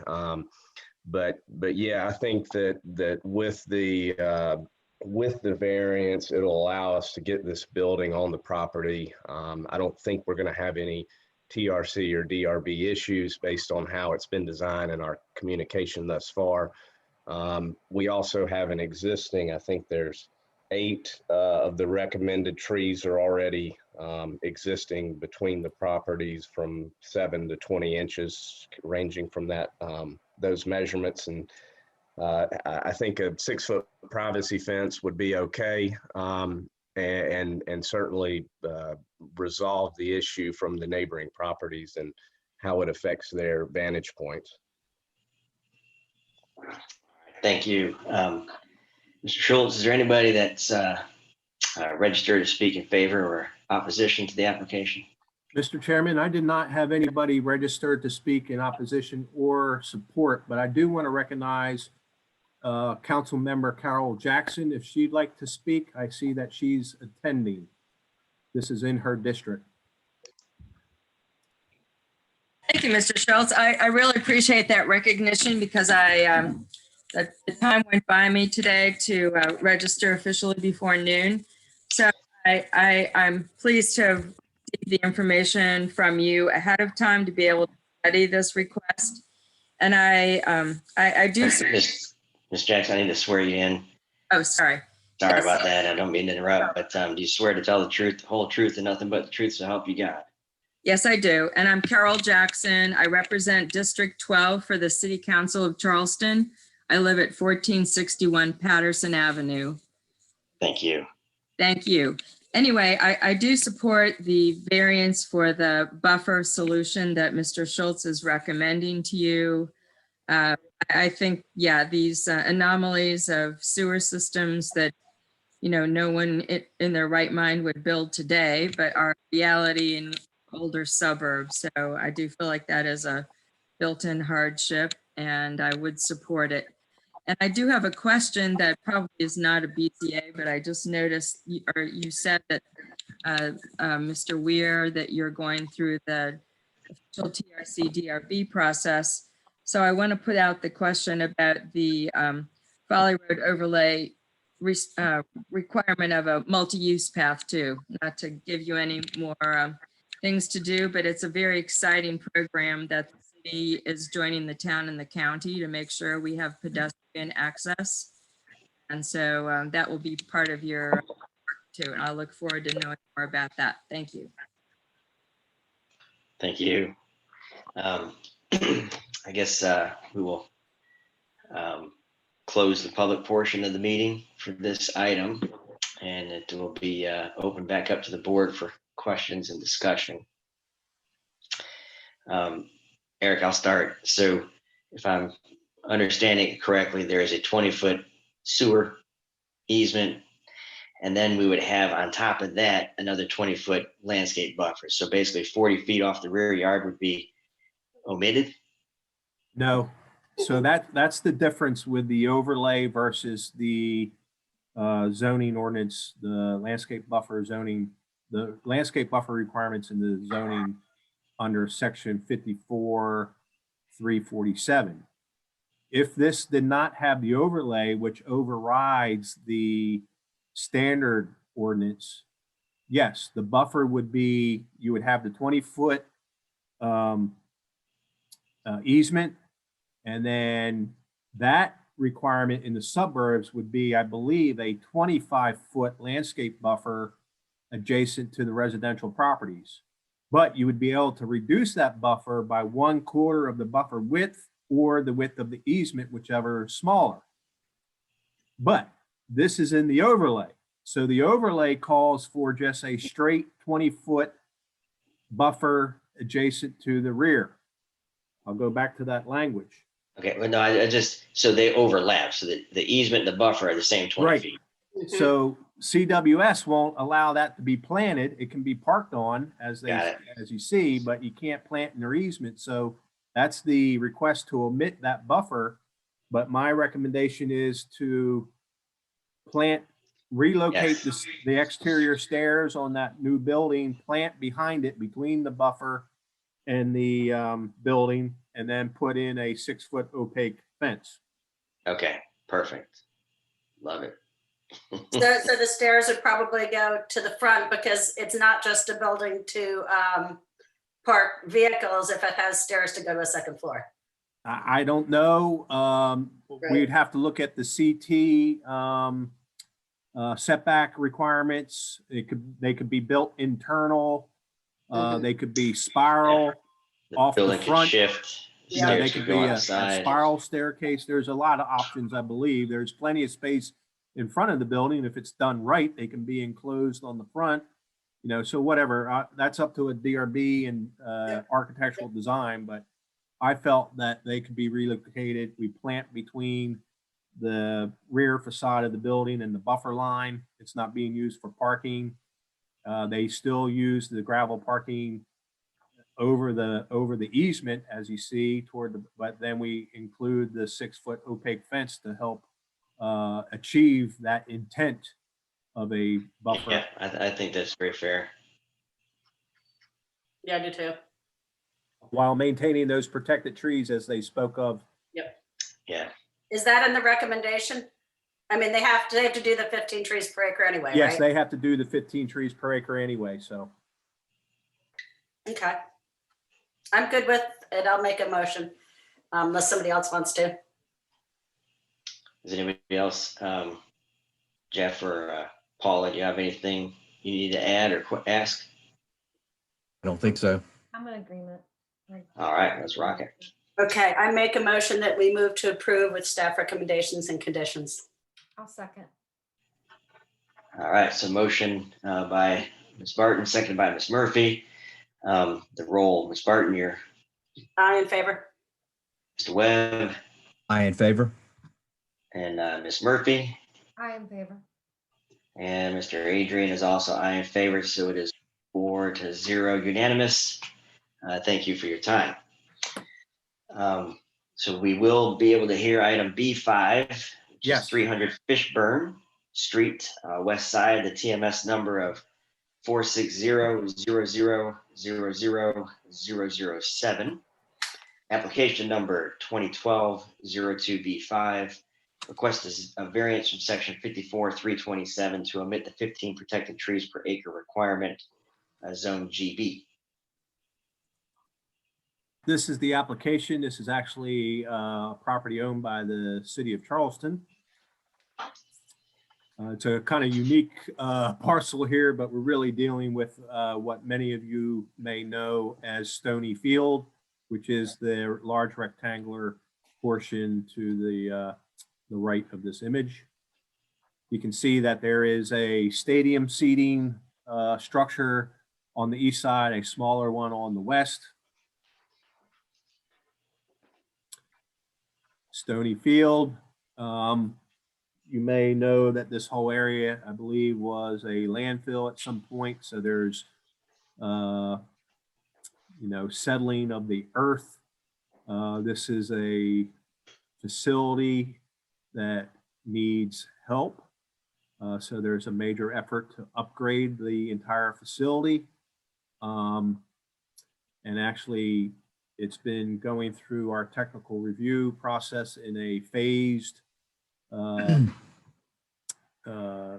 scenario where they basically surcharge the field, compress the earth underneath, and then they're going to be moving in quickly here with the construction of the football field, which will be a artificial turf surface. And then phase 3 is we're dealing with that today. So you can see the surcharge, it's almost as high as that perimeter fence with the pipes that stick out to measure how it's settling and what have you. Obviously the stadium seating, I would assume, is pile supported, so it's going to remain. You can see that the site is low. There's standing water in this photo. A couple of live oaks, which I don't think were planted. They might have been, but I think the crepe myrtles out front probably were. And then, so you have this existing condition where a couple of live oaks on the southwest corner, which is top right, and then a grove of a lot of popcorn trees, which we view as Fs because they're very invasive to our maritime and low country forest on the top plan left. And they have to meet new stormwater requirements. So we have the trees marked in red, 2 live oaks, a couple of hardwoods amongst all the tallow trees. And this is what this facility deserves. It's going to be a very well-played field. And then, of course, you're going to have a new entry plaza, if you will, organized parking with new islands and trees.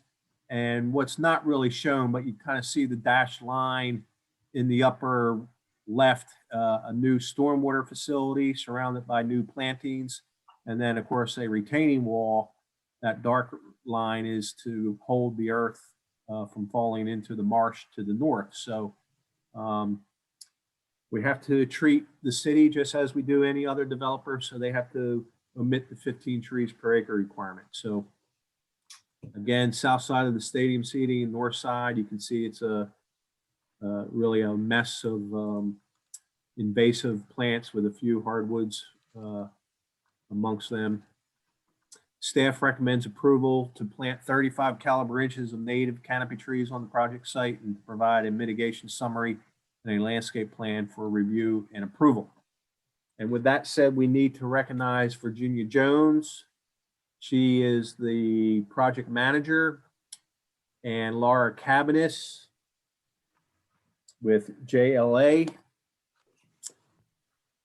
Laura and Virginia, can you hear us? Laura, you can unmute yourself.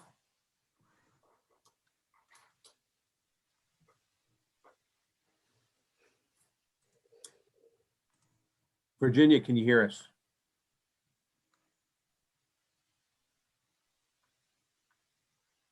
Jillian Reddy has her hand up. Can we identify Jillian? Jillian, can you hear us?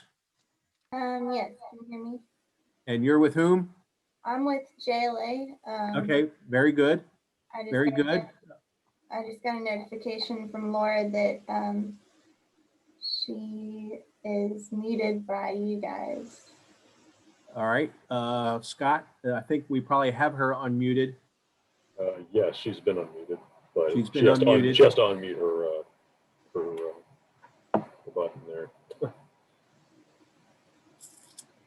Is that the team, Jillian, you, Virginia, and Laura? Yes, that's correct. Okay, I think for time's sake, we'll move forward. *9, Laura, on your phone, if you're on a phone. All right.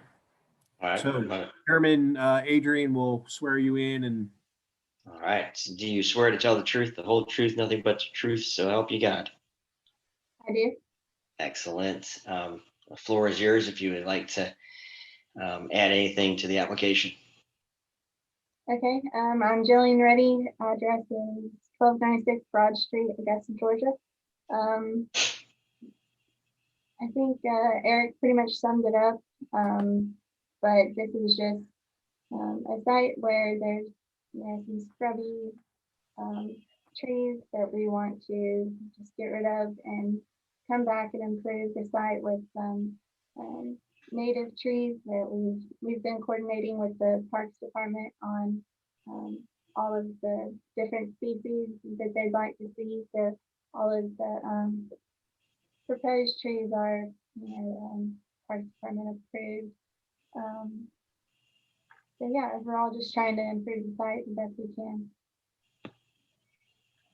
Excellent. Anybody registered in favor or opposition to speak on the application?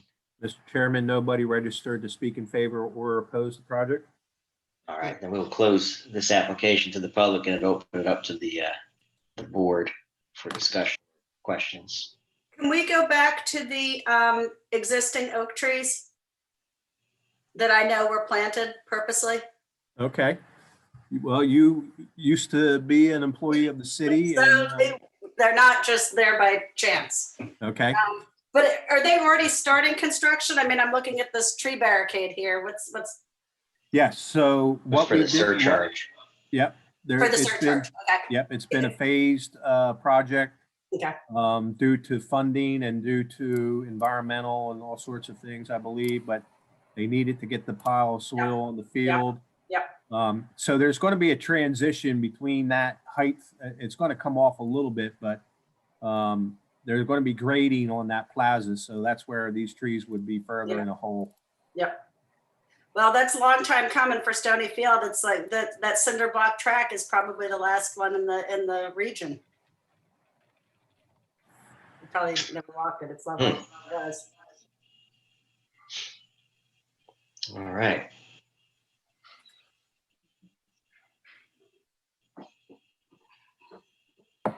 Well, is there a motion? I make a motion, we move to approve a staff recommendation. I think it's a huge improvement and, I agree totally with the popcorn trees just need to come out completely. They're terribly invasive. And they're planting, I can't see what the trees are. They're planting back oaks of some type, I would think, right, in that parking lot? It's just really tiny. Yeah. Clark DeShentis called me the other day and they're in agreement to natives and they'll pick the appropriate plant. Okay, I'm gonna start over. I make a motion, we move to approve of staff recommendations. I second it. All right, so motion by Ms. Barton, seconded by Mr. Webb. Ms. Barton, you're start the roll. Ms. Barton. I have a little clock in the upper right. I see we're at 2 hours and 2 minutes, so. All right. So looks good. I'm going to go through the roll. Ms. Barton, you're I in favor. your vote. I in favor. Mr. Webb, I in favor. Ms. Murphy, Favor. and Mr. Adrian is I in favor for 0. And Amanda, it does look like those are live oaks in the islands Yeah, in the yeah, parking lot. I got my magnifying glass out. All right, so then items B6 and B7 are deferred because we don't have quorum. So we're going to go to item B8, which is 1454 Headquarters Plantation Drive. The TMS of 34607000093, application number 2012-02B8. Request a variance from section 54.327 to allow the removal of 3 grand trees zoned SR1. And if anybody needs to take a break after this, we can do that if you want. So, Eric, Okay, it's up to thank you. you. It's your. All right, application 1454 Headquarters Island Drive. Variance request. There's a lot of slides here, and I don't know if you took the time to read through of them, but we got a SR1 zone lot on Headquarters Plantation, zoned SR1. They're very deep lots. A lot of it's marsh. You can see here, it's pretty much that one with the brown-ish open area. Survey, they're both the same, but one has the trees called out, which are referenced in the arborist report. Site plan is to build a house, maintain a group of trees at the street. In a minute, you'll see that they've already kind of created a little opening to access the lot. Driveway is positioned there. And then you see a red X in front of the front deck to the right or left of the front steps. And then you see 3 trees in the pool and outside the pool. The bottom tree plan south is an 18-inch tree, so that's not grand. The other 2 are, which we'll address, so total of 3 trees.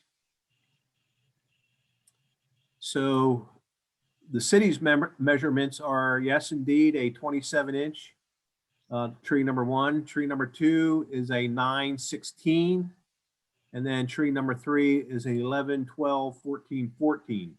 And then, of course, you have the 18-inch. Now, note that they're labeled as dead. Joey Busby, my counterpoint, has been out on this lot several times, I guess, over the course of several months with, I guess, different individuals looking at purchasing. Obviously, we've got to a point where somebody did purchase, and his opinion and his inspection is they're not dead. They got some green tissue on them.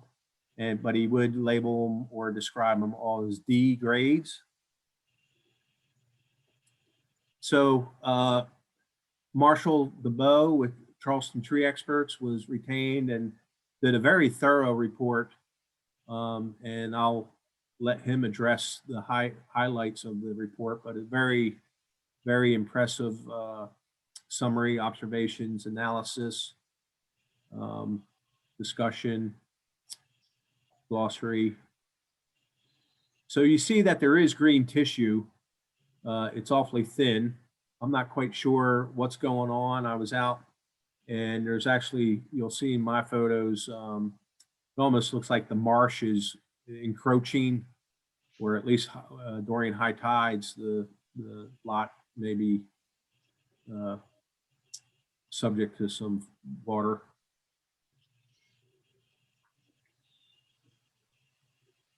very thorough evaluation. This is the 27-inch oak, the one that stands alone more forward.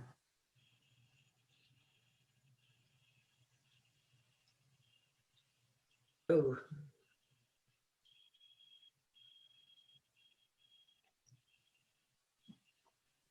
These are all the applicant's exhibits, and then I'll get into, so this is my photo. This is the little entryway off the street, if you will. It looks like it was underbrushed.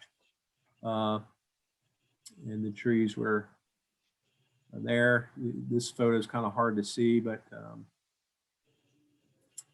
the center tree with the multi-stem is the tree number 3. To the right of that with the 9/16 is tree number 2. And then this would be the 27-inch more central to the lot. They all sit up high on the lot. I don't quite understand what's going on, what kind of phenomenon is going on. There are trees that look weak all around, but then there are trees that look really quite healthy with green tissue and leaf size being what you would expect. This is the 9/16, and then the 11, 12, 14, 14. So my recommendation would be this. I think the 27-inch live oak number 1 is on the verge of death. I mean, there's very little leaf foliage on that one. I think there's hope possibly for tree number 2 and number 3. And I state that because if we go back to the site plan,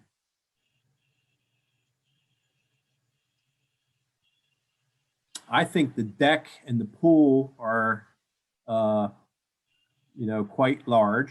I think if we were to pull all that back and get off those tree number 2, number 3, at least by 10 to 12, 15 feet, that would put the 27-inch oak in the house.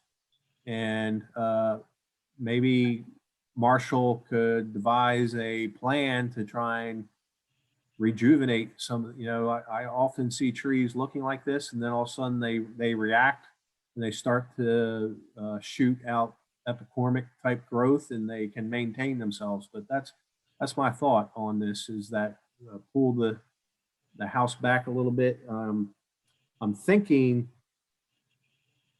that based on that, it would put the house and the pool in line with the neighbors to the right on this image and not be pushed out so far. So that's where I'm headed with this recommendation, is that allow the 27-inch oak to be removed. That one there, and maintain that and come up with, I don't know if we have to do some root rejuvenation, definitely soil test and see what's going on. If there is salt, counteract the salt intrusion. I'm not sure, but anyway, must plant, approve the 27-inch live oak number 1, must plant 27 caliber inches of native canopy trees on the single family lot, must use 4-foot chain link fences, tree protection barricades, must maintain the group of grand and non-grand trees on the front of the lot, must shift the deck and pool in order to maintain trees 2 and 3, and must develop a tree preservation plans for trees 2 and 3, as well as the trees on the marsh edge, deny trees 2 and 3. So with that said, we will go back to the site plan, and you can ask various questions of Marshall and the team. So we need to identify Marshall DeBow and Elizabeth Palmer.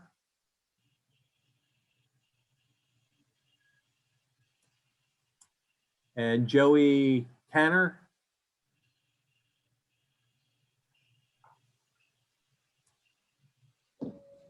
Joey's got his hand up. I think we can unmute Joey. So Elizabeth or Marshall, is there any other member of your team that we need to identify? No, this is Elizabeth, and you've got all of us, and thank you for going through all that. I'm Elizabeth Palmer. Address is 151 Meeting Street. Let me Sorry, this is Chairman Agent. Let me swear everybody in for the Oh, sure. record, and then I'll leave the floor back to you. But you all swear to tell the truth, the whole truth, and nothing but the truth to help you God. Yes, sir. Yes. Okay, If sorry there's about just two of you. that. Address is 151 Meeting Street, Suite 400. That's Charleston, obviously. I represent Joey Canner, who's the property owner, and he purchased this lot back in August of this year with, the intent to build a residential house. But at the time he purchased it, the lot was already cleared. He had concerns about the health of the trees, and I think the aerial photo that was submitted as part of our application kind of says everything. I mean, it's pretty obvious what we've got going on this lot. And just going through the slides, just what Eric put in there, and I'm assuming that's a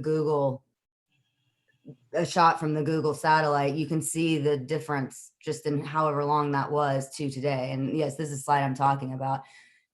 I'm obviously not an arborist, but you can tell that there's something going on with these trees, and not just these trees, that there's something going on this lot.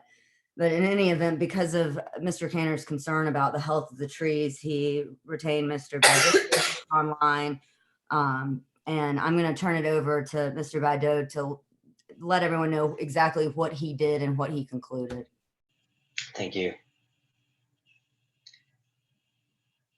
Hi, guys. Hey, please go ahead and present. All right. I'm Marshall Badeau, 591 2 Mile Run, Johns Island, South Carolina, 29455. When we assessed these trees, we found that it appears that both neighboring sites are impacting this lot. I suspect the trees could be losing their salt tolerance as well. Judging by the tip dieback, there's probably a wood decay pathogen present. In fact, we noticed some fungal conchs on some of the trees. Trees typically are communal, so if these trees are experiencing a pathogen, that it's just spreading back and forth through their root systems. We are preserving 22 other live oaks on the site towards the front of the property. But I suspect these trees will continue to decline.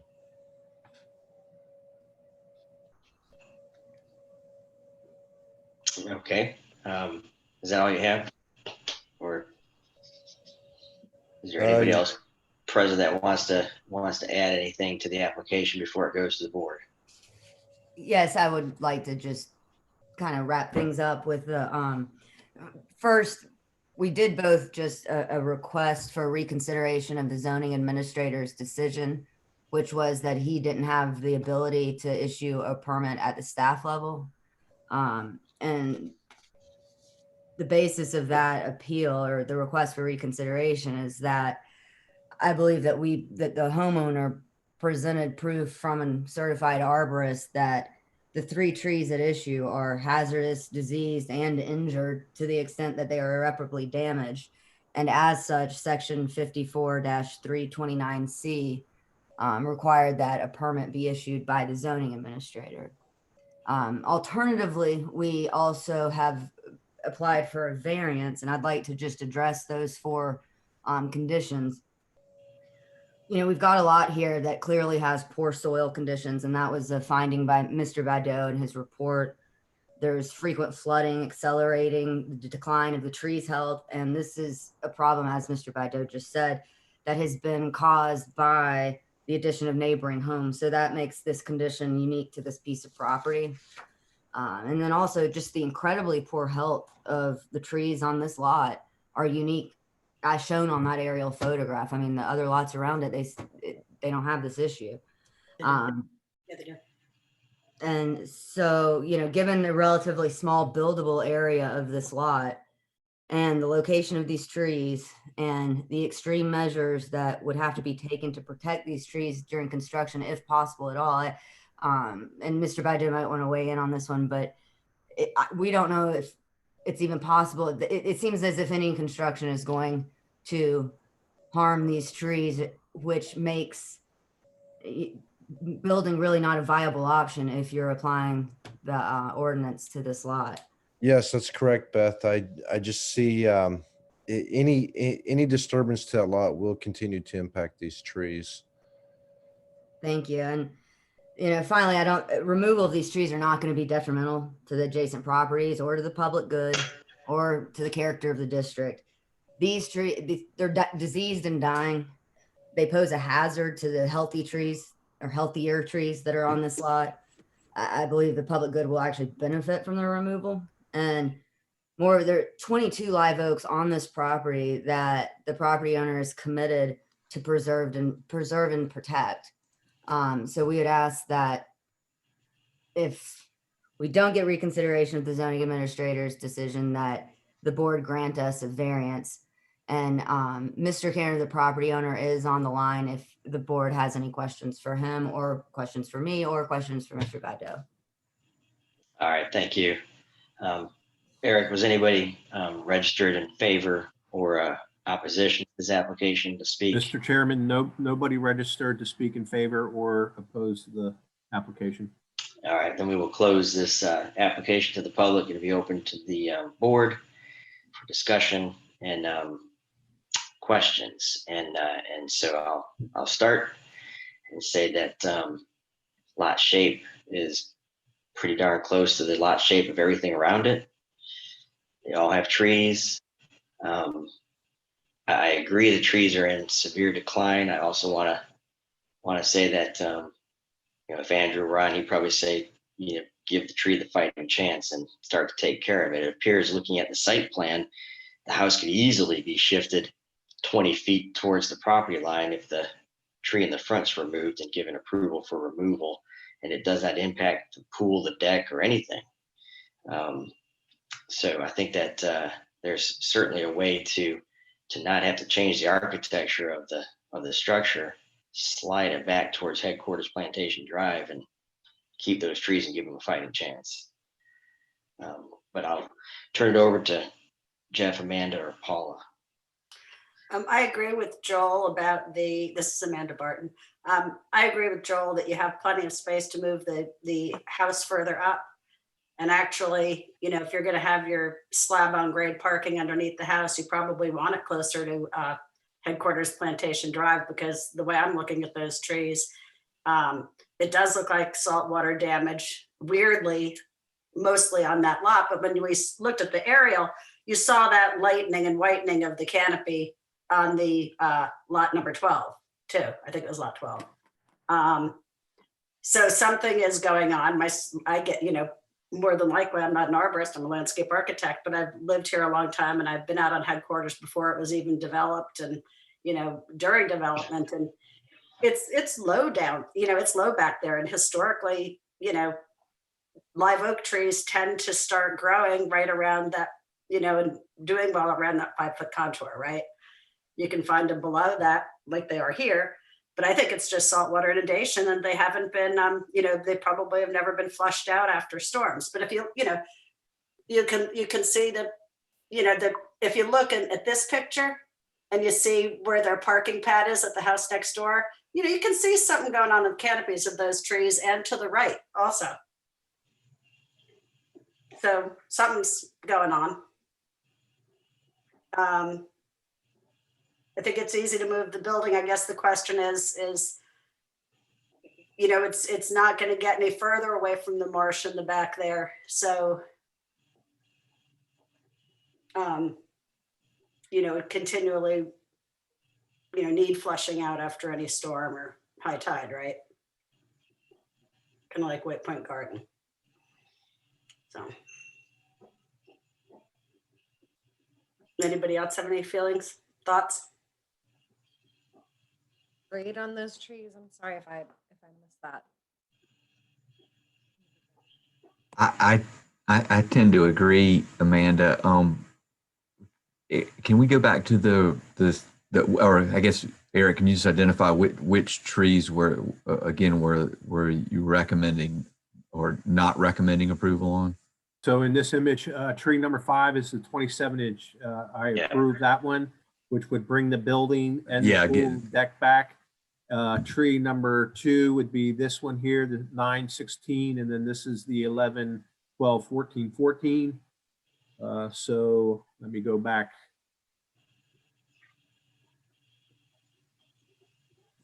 Oh, and So I think here- the arborist report's very thorough. Thank you. Yes, I agree. So again, I think if we were to use, these are almost in line, and this one's actually outside any construction. So I think we would use this tree, and it's a multi-stem, 11, 12, 14, 14 are the measurements I got. Marshall has a slightly larger, but when I stood there and I looked at this plan, I thought if you got 15 feet off and Marshall came in with some kind of a plan and maybe did some more soil investigative work and testing and what have you, and did something to maybe help rejuvenate, encourage some epicormic growth. The issue with the variance and approving these trees at staff is typically we do have a grading system, and Marshall's aware of that, and he kind of labeled them Fs, but they are still alive. And an F would be like a really storm damaged tree, a tree that was so infested with insects that it is dead. We do that, or so hollow that it's standing but really has fallen.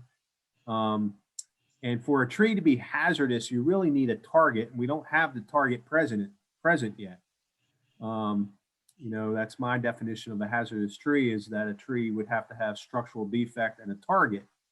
We don't have the target present yet. So that was my thinking, is the tree number 1 is really the worst off as far as any foliage in it. So sacrifice that tree, shift everything about 15 feet off the row of the 3, even the 18-inch oak, and give it the best shot, and maybe enhance that area with an appropriate landscape and what have you, and then shoot for the best.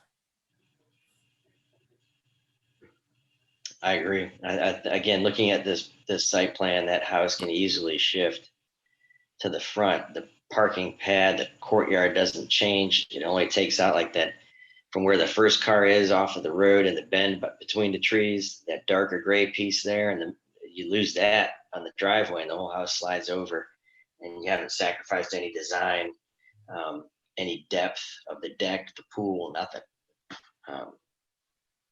So The dimension there, Joel, from the. looking at, if that's a standard truck, because that's what the icon is there, that thing's about 18 feet, and that gray area is large and 18 feet, but it's 100 and some feet off the road to the face of that house. So there's plenty of opportunity to slide it forward. Right, I'm seeing that as well, but Eric, can you tell us that dimension? It's from the front of the house to the road right now. I just can't see it on the screen. Let me see. I'll have to go It's 3 into, digits. what is it? Right. Just a moment. I can pull up the that dimension. I have to go into. Oh, I know how to do it.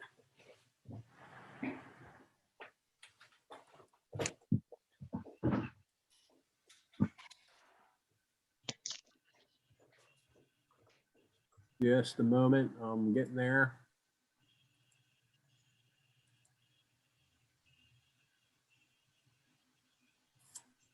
So that dimension that you see at the top from the bend in the road to the front facade of the house is 141 feet. Thank you. And Yeah, I'm in agreement. There's plenty of room to move forward as well. and it's not going to impact his owner's enjoyment of the property. 15, 20 feet.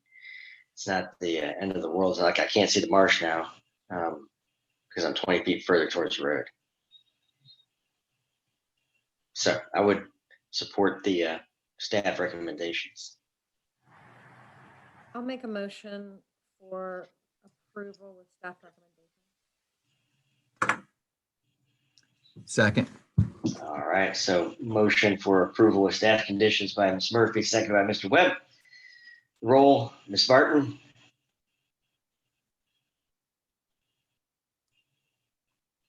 Amanda, how do you vote? Oh, did I lose everybody? No. Can y'all hear me still? Mullen. Yes. I'm Yes. Mullen. Okay. She's thinking. Oh, But go she's on to the thinking. others. Okay. Well, Mr. Webb, I'm assuming you're in favor. I in favor. Ms. Murphy, I in favor. and I in favor. Ms. Barton? I'm just gonna vote not in favor because I understand trying to save these. I just don't think, I just think in the situation with that soil and the marsh proximity, I don't think they're gonna make it, but that's my opinion. And All right. So the motion is approved 3-1. And we will move on to the next item, which is B9.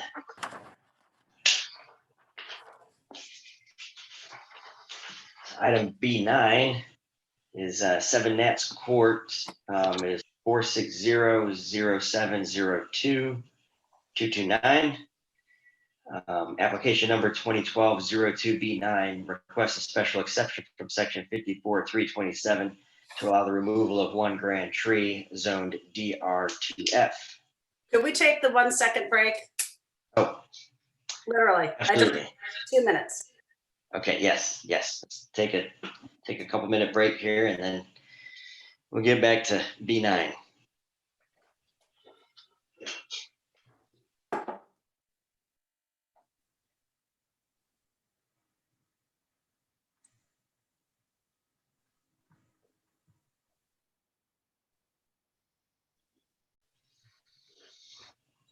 All right. So do you want me to reread it, Eric, or do you want to just Sorry. say? Go ahead, just reread it so it's consistent. Okay. So the next item is item B9, 7 Nats Court, TMS 460-0702, 229. So it was 460-0702-229. Application number 2012-02B9 requests a special exception from section 54-327 to allow the removal of 1 grand tree zoned DR2F. Okay, I may start out by saying we have back-to-back applications dealing with Nats Court, but they are on separate parcels, so we had to advertise it that way. This is the application for 0 Nats, but it's really 7 according to our GIS address points. You can see on this, that's the property. It's a very small, narrow lot. Charleston is known for some very unique courts, and this is one. It's in the block bound by Noonan, Ashley, Fishburne, and Rutledge, but lo and behold, you have a little interior community there, if you will. So we're dealing with that lot there, which happens to be the smallest. It is zone DR2F.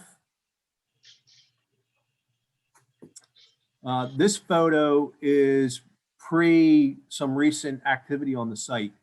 You can just make out a structure in here. It was so dilapidated and covered in vines. I'm surprised we see a roof there.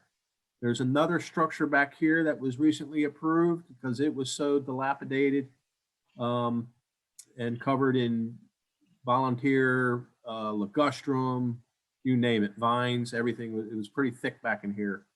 A lot of rubble from the homes that once stood back here, I assume, but that's the aerial. This is the exhibits that the applicant provided. We have 0 Nats. Again, here's the survey. And again, this building was approved. It was so dilapidated. This building is gone. And you see the historic Nats Court, if you will, and lots of record that can be built upon. And that's the proposal. They cleaned this site out and they're moving forward with single family houses. This is the proposed house, very, very small house.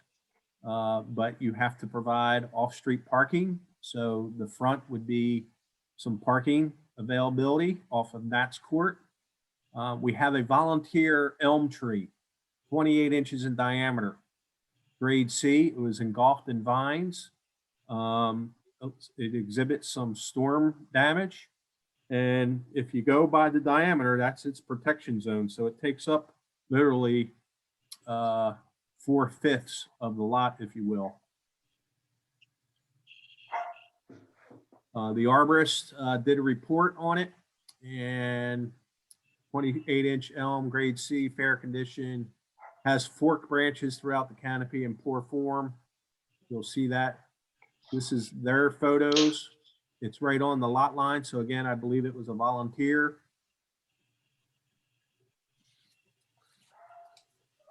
These are my photos. So standing back, you can see there's twisting of branches.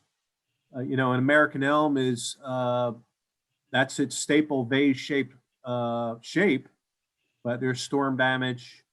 And this is after clearing where they've gotten some of the vines severed at the base and killed, but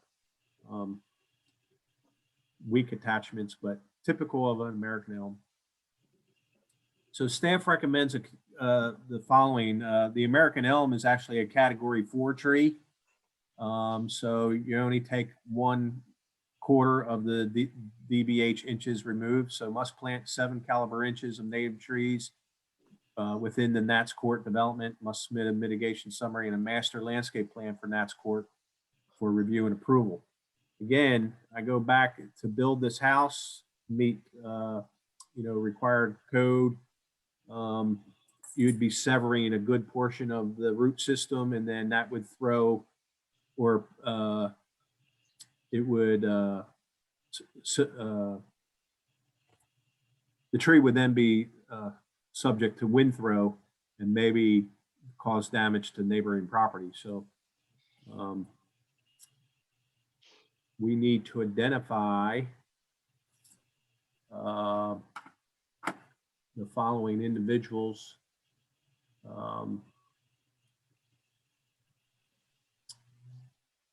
Todd Richardson has his hand up. Todd, could you remind me who else is on your team that we need to identify? Yes, thank you, Eric. I do also have Sam Malrea, who is with the ownership group. Yes. Yep. Sam had his hand up. Very good. Thank you. Unmute Sam. Is that it? That's it. I'm the dog. He's the pony. Forrest Evans, is he your arborist? Yes, I'm not sure if, I didn't know who's here, so that's great. Yeah, if he's available. Forrest is, if we could elevate Forrest. So very good. Okay. Mr. right, Chairman, you can swear them in. Yep, Mr. Chairman Adrian, you all swear to tell the truth, the whole truth, nothing but the truth, so help you God. I do. All right, excellent. So the floor is yours. If you would all just state your full name and address for the record, and then go ahead and add anything you need and feel appropriate to the application. Thank you very much, Mr. Chairman, Board, and Eric for hearing us tonight. My name is Todd Richardson. I'm a landscape architect with Synchronicity. We're representing Manx Holdings. As you can see, Grants Court is a very unique, just really cool little small village within a village. It's a small enclave just north of the crosstown. I'm sure people have driven by this hundreds of times and didn't even know it was back here. It's quite a nice little enchanted area that dates back a very long time in Charleston's history. This is a very meager lot. It's just over 1,300 square feet.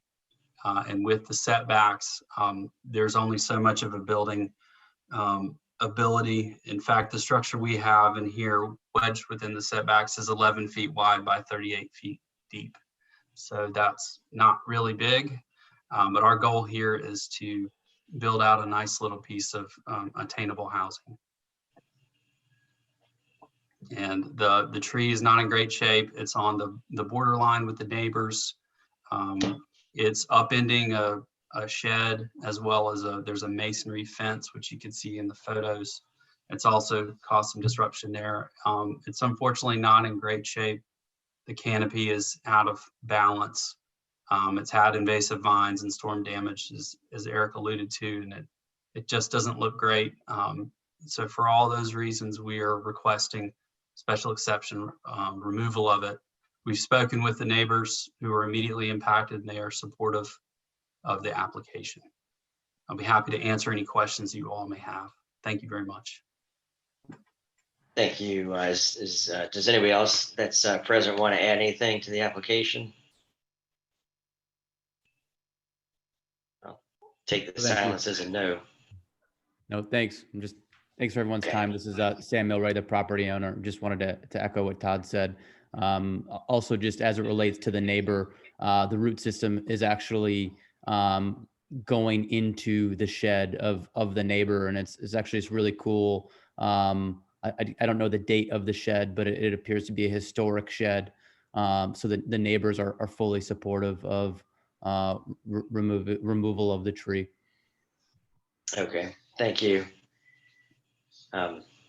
Eric, is there anybody that has registered to speak in favor or opposition to the application? No, Mr. Chairman, nobody has registered to speak in favor or oppose the application. All right, then we're going to close this application to the public. We'll open it to the board for discussion and special exceptions, fact-finding function. I think they've proved the case. Even if you said, hey, let's take the house and slide it towards the front on the property, you're still 50% in the tree canopy. And if they parked somehow on the backside there. So I think that there's a good reason to remove the tree.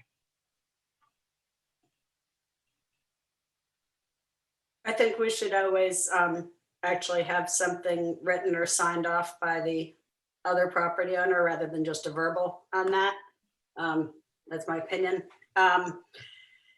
I'll jump in there. I was on site about 3 or 4 weeks ago, and at their request, when we were looking at these trees, we did go onto a neighboring property and looked at another very hazardous tree.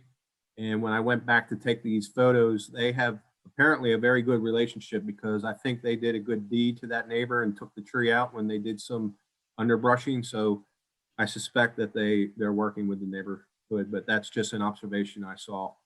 And they actually took me to the tree and were working with that neighbor.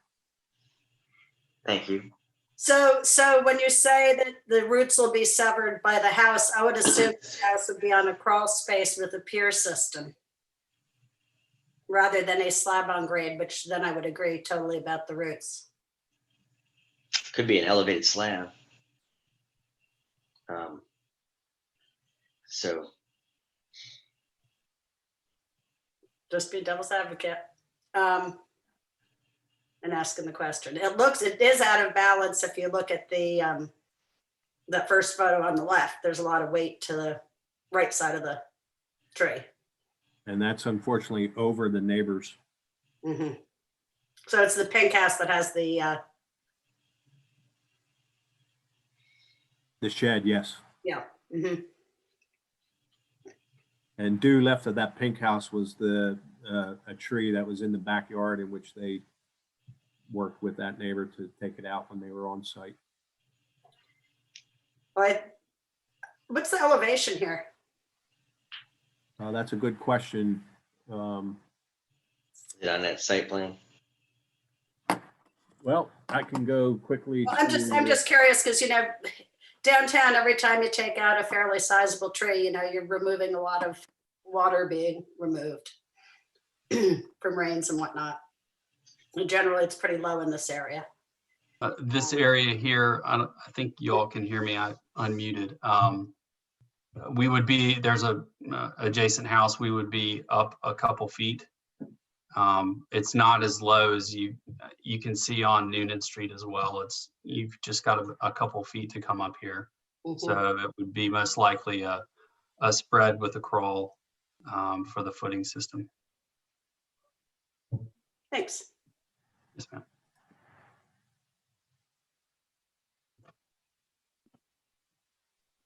Is there a motion or any other questions?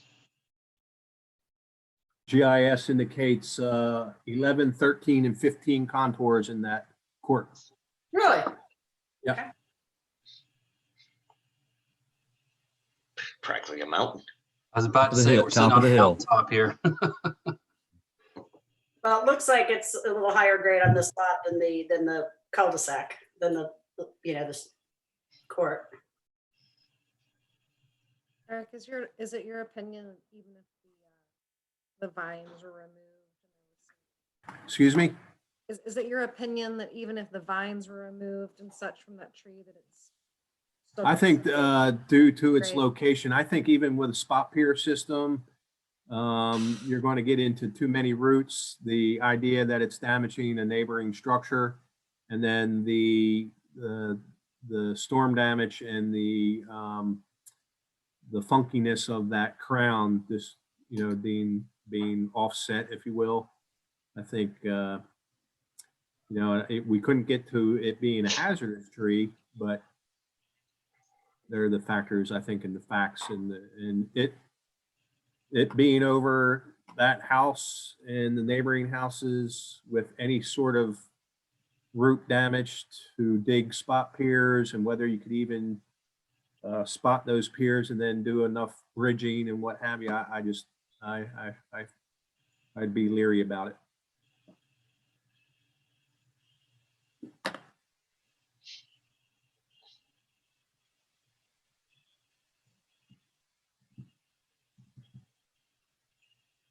All right, we need a question or a motion. I will make a motion that, for approval with staff recommendations. Excellent. Second. Paula, was that a second? Yes. Okay. So the motion is for approval with staff conditions by Mr. Webb, seconded by Ms. Murphy. I'm going to go through the roll. It starts with you, Ms. Barton, I in favor. Mr. Webb, Aye in favor. Murphy, I'm in favor. and Mr. Adrian. I in favor. So it's 4-0. It is approved. We thank you. And now we will turn our attention to item B10, which is 15 Nats Court. TMS is 4600702-225.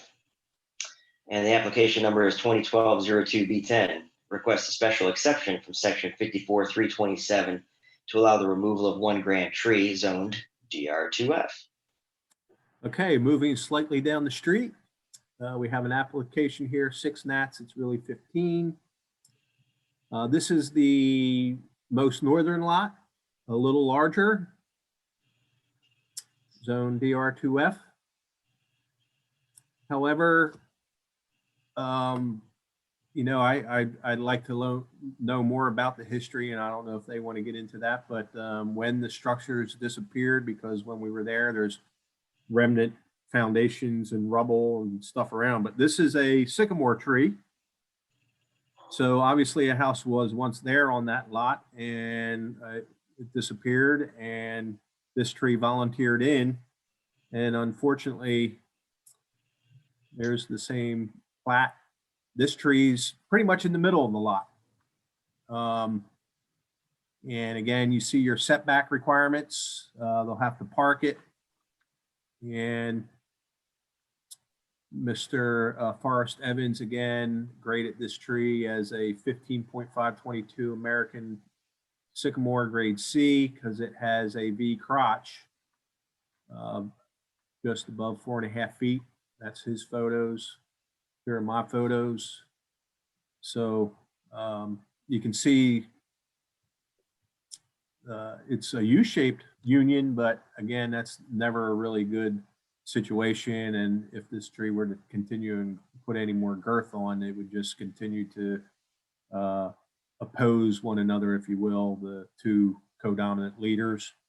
And the fact that it's in the middle of the lot, staff recommends approval to plant 15 caliber inches of native canopy trees. This is a category 3, which requires 50% of the DBH inches lots. And it provide a mitigation summary and a master landscape plan for Nats Court development for review and approval. The same team is ready to answer any questions or add to the presentation? Do I need to swear them in a second time? I don't think so. So, all right, if y'all would, the floor is yours if you have anything you'd like to add to the application. Thank you, Mr. Chairman, Board, and Eric. Todd Richardson, landscape architect with Synchronicity, representing Manx Holdings on this property.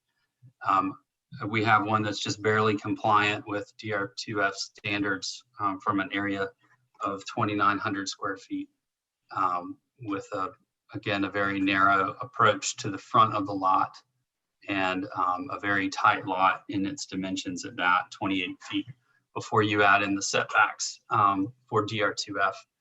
We have a very interesting tree here with the sycamore that has obviously in its somewhat juvenile stage suffered an impact which caused a split. It's got a V crotch.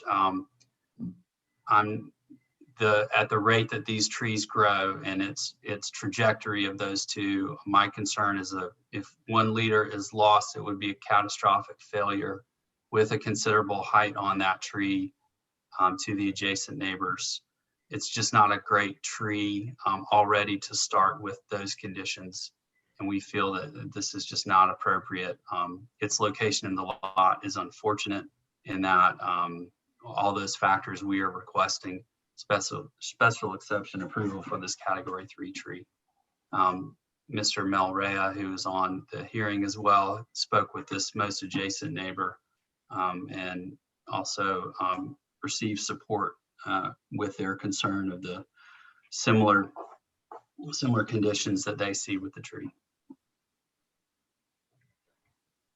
All right, thank you. Does anybody else have anything they want to add, or Eric, do we have anybody registered in Mr. support? Chairman, nobody registered to speak in favor or oppose the application. Hi, guys, it's Sam Milroy, the property owner. Just to answer, I believe it was Eric, your question, per the Sanborn maps, and as of 1942, there were actually, believe it or not, two separate houses on that lot per the Sanborn map. All right, thank you. We're going to close this application to the public and open it back to the board for discussion or a motion. And again, it being a special exception, fact-finding function, I think when you look at the location of that tree on that 2,900 square foot lot, it consumes 85%, if not more, of the buildable footprint after setbacks. I think it should be approved. I agree with you because it's, yeah, you're not going to be, you can't make the building that much smaller. I mean, you'd have to take off the back half of the building, so, or something, but I agree with you. Yep. I'll make a motion for approval with staff recommendations.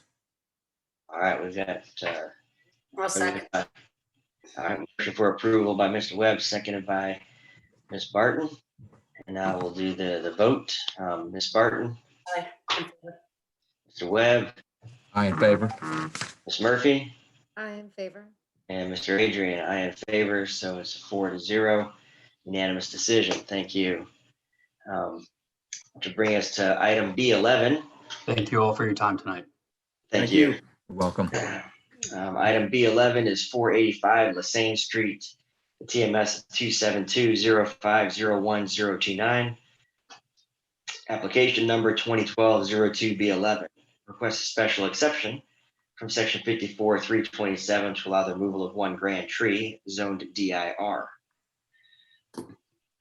Okay, we have a single family lot. Here's the application on Lasagne Street, Daniel Island, one of the newer sections on the north side of the island. DIR butts marsh to the rear. Post road construction aerial. Survey. So you have a grand tree, two trees barricaded with one grand tree, double water oak. And you see the front build to line there, the dash lines up front. on the lot. Proposal is to build this house. If you flip it either way, I looked at it, you're still in the double water oak, which is that just outside the foundation, but the way the double leader leans, it would be probably in that room. And then, of course, you got the 20-foot visual buffer and the 10-foot setback in the rear, but they have to meet that ratio on the front build-to line. So they'll have a very nice backyard. But this tree just happened to be midway and a little bit too far in on the lot. There it is. Weak connection, Mr. Forrest Evans, 1517 Codom. Does show a little bit of dieback, and there is some cavities in the upper crown. I think the photo on the right would actually be that leader broke out, and then you see 20 years worth of water sprouts. If you look at the diameter of that trunk, it goes up and then kind of sprouts out into 4 or 5. You got some, maybe a stress crack. I'm not sure, but some decay. Daniel Allen ARB supports the removal of the 1517 water oak because of the findings by Natural Directions. Staff recommends approval to plant 16 caliber inches of native canopy trees on the lot. Must submit a mitigation summary and a landscape plan with the single family house plan application for review and approval. We will need to recognize Mr. Chad Coleman. Chad, can you hear us? Can you hear me now? Yes, sir. Yes, we got you. Is there any other member of your team? Forrest Evans should be here as well. Yes, Forrest. Yes, sorry. Yes, Forrest. Yeah, I'm here. Very good. All right, y'all, this is Chairman Adrian. I'm going to swear you in, and then if you would state your name and address for the record, the floor will be yours. Do you swear to tell the truth, the whole truth, nothing but the truth, so help you God? I do. I do. Excellent. So then I guess it's yours. Chad. Hi, my name is Chad Coleman. I live at, 1203 Smythe Street. I'm the applicant as well as the property owner. My wife and I put this lot under contract in September. And as we looked at the lot, we saw that, we knew the tree was there, and we assumed that this lot, even though tight, we could probably work around it. But when we met our architect out there, he took a look at the tree and he just told us that to him, it didn't look healthy and that they don't have a very good track record with water oaks being right up against houses. So he recommended we have the trees health evaluated. So we called Natural Directions, and they sent Forrest Evans out there to take a look for us. And based on Forrest's evaluation of the tree and its declining condition, he thought it was a hazard and it was best for us to remove it. So from here, I will let Forrest take over. Thank you. Forrest Evans, 1237 White Flat Road, Mount Pleasant. Same, from what Chad said, just looking at the tree, it looks like it's pretty much a warrior. It's got, the cavity at the top, the sucker growth on the right-hand picture that you can see now. There's cavities throughout. Obviously, my evaluation was done from the ground, so I didn't do any sort of exploratory work on the canopy or a resistograph in the trunk. But I'm assuming there's a pretty decent amount of decay. There's a lot of, like I said, old storm damage, dieback, poor form of the tree, which led me to believe that it's just not a good tree to keep around. Obviously there was no house around it now, but with the condition that it's in, probably not the best tree to keep around. That's why I'm requesting it be removed. All right, thank you. Eric, is anybody registered in favor or opposed to the application? Mr. Chairman, nobody registered to speak in favor or opposed to the application. Excellent. Then we will close this application to the public and it'll be open to the board for discussion. And I'll start. So Eric, the question, I know that the city has the build to line at the front, but there's lots of room in the back. If we were to push the house further off the property, does that do anything, or is it just create this anomaly and what Daniel Island wants as far as their streetscape? Because they usually want everything lining up. That's a good question. The ordinance, the Daniel Island Master Plan does allow the city zoning administrator or his staff to allow a house to not meet the front setback, only to preserve a natural feature that would be in the front yard or near the front of the house. So only in that regard. You can't push his house back beyond that water oak because it's not, yeah. Got it. No, I think that it looks like the whole top of the tree, the main trunk was knocked off at some point. It's got like this little finger hand coming up out of there. It's got to be hollow in the center. Right. Stopped. So I would be in favor with staff conditions. Yeah, I would too. I don't see any way you can configure it to avoid the tree. And what, it's 15 and 17, so it's already 32 inches water. Yeah. I agree, and I make a motion for. Paula, you're hard to hear. I'm sorry. I said I agree, and I would make a motion for approval with staff recommendations. And All conditions. right. Is there a second to her motion?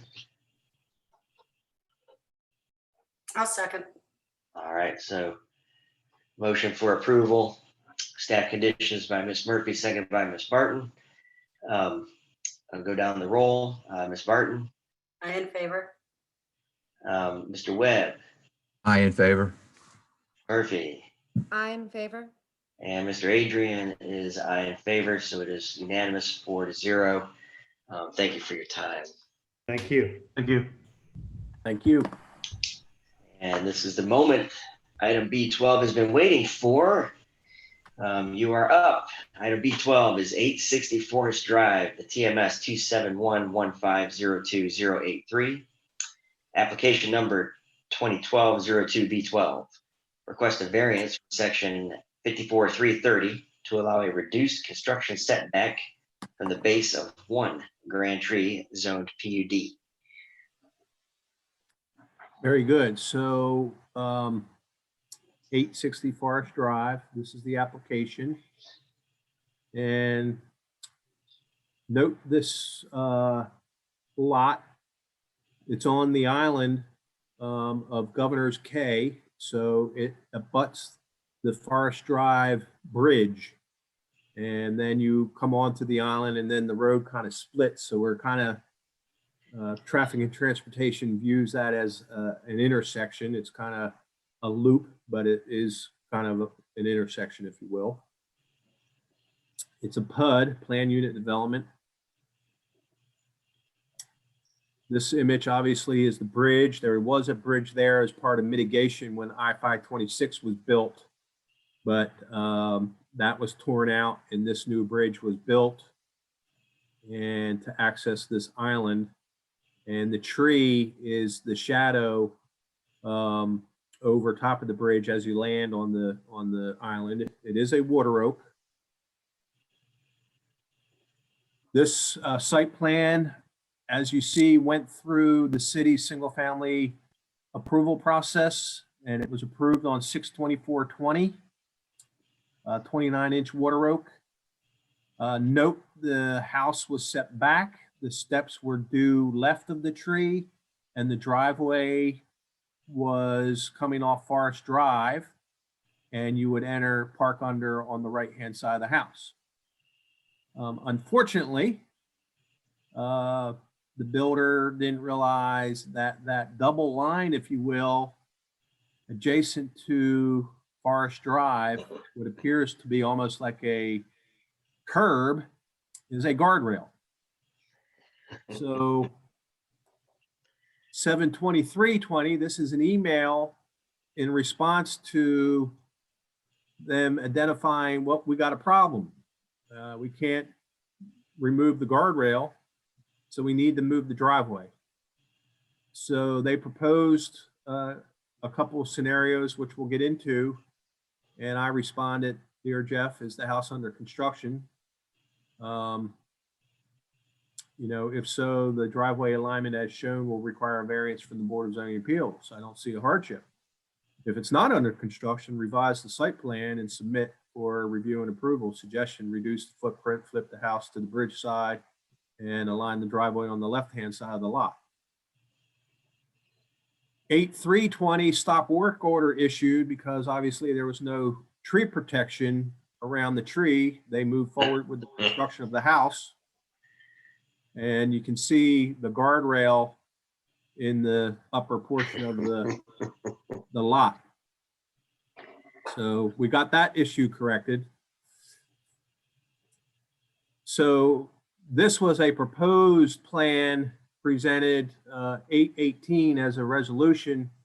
T&T denied it because this would place the driveway in a very unsafe situation with cars coming off the bridge, either contemplating turning right or left, and people coming toward the bridge, making a left. So we just don't put driveways in corners like that. So they made application and they present option 1 and option 2. Option 1 would be to get the driveway further from the intersection, have some curvature in it inside the tree protection zone, and still enter the garage on right. Option 2 would be push the driveway even further away from the intersection and align it next to the steps and do a drive under on the front side of the house. I'm not convinced or happy with either one. They're calling out the surface to be pervious. It would be awfully costly to tear the house down and put the house on the right-hand side of the lot, driveway left of the tree. So I'm in a situation where I think we can allow option 1 with a pervious surface, details to be reviewed by a certified arborist, submit a tree preservation plan by a certified arborist for review and approval. And for all the mistakes that were heard or done, plant 100% of the DBH inches of the trees on the lot in the form of 3 4-inch trees and 7 2.5-inch trees. Provide a landscape plan for review and approval. We need to identify Gabrielle Cooper, Robbie Young, I believe Jeff Junkins. And if we could hear from one of you, Robbie. Hey, Eric. Good afternoon, good evening. Is Ben Schroeder part of your team? I think Gabriel Cooper was on the call. I'm not sure if he still is or not, but it could just be me. Okay, well, you have here. Yeah, Robbie, Gabrielle, and Jeff. I'm not. Is Ben Schroeder part of your team? Probably not. Okay. All right. So there you have it, Mr. Chair. You have the 3 individuals right. from Lennar. Thank you, Eric. I'm going to swear you all in, and then when you speak, you state your full name, your address for the record. You swear to tell the truth, the whole truth, nothing but the truth, so help you God. I do. Sir. Excellent. All right, so the floor is yours. Whoever would like to start, if there's anything you'd like to add for the application. Well, Mr. Chair, this is Robbie Young. My address is 1941 Savage Road with Lennar Land Development. I'll just lead off real quickly. I think that the staff decision is more than fair. I don't think that many of us have ever had a situation where we have a guardrail that nobody picks up until the house is actually vertical up out of the ground. And the option 1 seemed to be the best way to minimize encroachment into the tree. and still have something that our homeowner could deal with. So I guess I really don't have much more to add to that. I want to see if Gabe Cooper or Jeff have anything to add. No, I mean, it came up because the guardrail. State your name and address, please. Oh, sorry. Jeff Junkins, 266 Alexandra Drive. Thank you. It came up because the guardrail is an abnormally large. I mean, it's designed for an interstate, not a 25, 30 mile an hour. So we were under the impression that that could be removed. That was there beforehand. That was our fault. Assumptions, don't do well. But the other thing is it's a one-way circle, so it's not a true intersection. I don't know if that makes a difference on option 1 or 2. But my only question is, you're talking about planting 10 trees on that lot. There's not a lot of room because there's marsh all to the right there. So I don't know, are you talking about planting 10 trees in that particular lot or throughout the neighborhood? My recommendation is that you will plant a forest on that lot because on that lot, the likelihood of that tree surviving long-term, in my opinion, is, even with the arborist and whatever material we end up choosing to do the driveway to traverse through its root zone, it's a water oak. So that's one negative about the tree itself, species dependent. All trees have value and so on and so forth, and we protect water oaks. And, but I think I don't want to call it a penalty or, slapping your hand for numerous mistakes, but I think that's, I think the lot can afford, you got edge, you got, somebody could design a very fun bosque of trees in the back and plant trees in the front. And sure. Anyway, but that's yeah, no, I don't disagree. I'm just saying, okay. I just didn't know if you meant on that particular lot or throughout the neighborhood. Yep, on the single family lot. Okay. And we use pervious driveways out there 100%. So everything but the apron will be pervious. Okay. All right. Is there anybody else that would like to speak on behalf of the application? I do, and a thought just came to mind, and I apologize but I did state that option 1, which is, I was thinking in terms of the tree, giving it more room. So option 1 is the left. So minimal crossing of the protection zone if you get down to the nitty gritty. But then that does put a huge turnaround, and the house, I think, was originally designed to be parked from the right. But just now, as we spoke about the number of trees to be planted on site, option 2, provides a much larger planting area for the trees and long-term for the neighborhood. And I guess you would stack your vehicles underneath. So I'm willing to go with whatever the board thinks is a better option, or maybe I should just stop talking and you should discuss the issue. And one last thing, that option 1, that driveway, I mean, obviously that's a very large one. We did it that way so they could turn around. I mean, we could modify that a little bit to make room for trees too. I mean, there's definitely some work we can do with that driveway. Excellent. Eric, is anybody registered to speak in favor or opposition the application? Mr. Chairman, no, nobody registered to speak in favor or oppose the application. Okay, and we're going to close this application to the public, open it to the board, and I'll kick it off too. So, Eric, I like option 1 and its relation to the tree, just like you said. I don't know that I'm a fan of option 2 because of the tree, or even just the size of the driveway. I don't see how you're having to back out on a forest drive. And right, I agree. As an owner, I wouldn't want that. I do think that we need to require for the driveway in option 1 to be reduced. And I mean, they got a nice little turnaround at the back of it. So you probably don't need that full crazy depth off of the house. I mean, the driveway is wider than the actual width of the house. So if we gotta pull that back in, So is it showing that, Dre? I can't see the number. Is that like over 30 feet? Yes. So, 27 feet is generous, 24 is workable if you've got the turnaround little little nub at the back of it. So I think they got to figure out how to suck that in. 24 feet's the aisle that you have in like a, any parking lot, right? Right.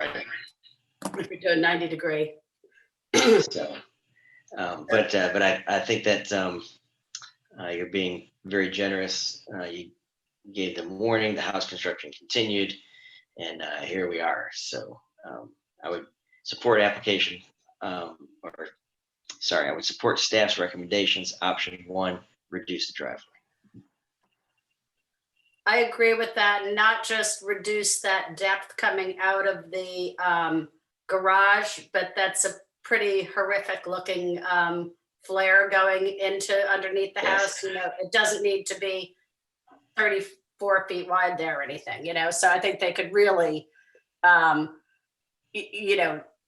that whole area can just reduce. The driveway does not need to go into such a big flare, in my opinion, to get out of the, I wouldn't buy a house that had more driveway than house, right? Right. And I think also, with this one, I was thinking if we were looking at the one on the right, can we go back to this? If we were looking at option 2, I was going to suggest that, it not be gravel, that it probably should be a permeable paver, because of how it's right over the roots, and it would need to be, not dug down as, the full, 8, 12 inches that you often need with those systems. So I think in this case, gravel, maybe would be okay. I think a permeable paver would be better for the area going under the tree, but I think definitely reduce the driveway and I think we narrow can, that back down and reduce that. on that driveway reduction, we could probably put the final driveway design on Eric's shoulders for a final approval. Yes. Oh, okay, and that's an unfortunately placed catch basin too, isn't it? Yes, yes. A lot of unfortunates on this one. So, any other questions or comments? Can we go back to the,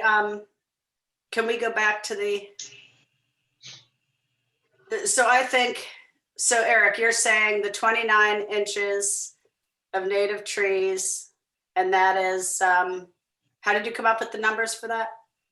That is 100% of the DBH of the tree. It's a water oak, which is a category 3. So if we were contemplating this as a removal prior to construction, it would be 50% of the DBH inches, but due to all the mistakes and what have you, and the likelihood of that, I'm hopeful the tree will live on for a good number of years with a certified arborist doing his or her magic on it. But 29 inches is 100% of the tree. Okay. It seems to me like, this was kind of blatantly done. I wonder if that's enough, or should they be donating some money to the street tree program for Daniel Island, or, elsewhere nearby in the city? Anybody have any feelings on that? Thoughts, rather? I personally think that I'm good with the 29 caliper inches. Okay.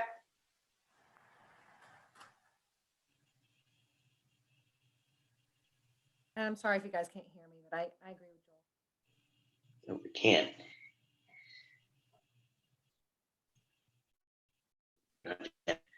Microphone working on your computer there. I think that item number 1, we need to add that the driveway needs to be fine-tuned with staff. Right? Yes. Well, that's tree preservation plan. Yeah, okay, yeah. That's fine. Is there a motion? I'll make a motion, we move to approve with staff recommendations. All right, is there a second? I'll second it. All right, so motion for by Ms. Barton, seconded by Ms. Webb. And we'll go down the roll. Aye. Barton. Mr. Webb. I in favor. Ms. Birdie. I in favor. Excellent. And Mr. Adrian, I in favor, so it's unanimous 4-0. Thank you for your patience. And y'all, thank you for everything. Thank you. Thank y'all. Thanks, guys. Y'all have a good holiday. Yep. You too. All right, folks, that concludes the December 2nd Board of Zoning Appeals Site Design meeting. We will work hard to figure out a special meeting between now and the new year to address our lack of a quorum. Thank you. Okay, I can tell you real quick, if we're trying to schedule another, you don't know whether you'd have to re-advertise, right? So how many weeks? I know I can't do next week, but we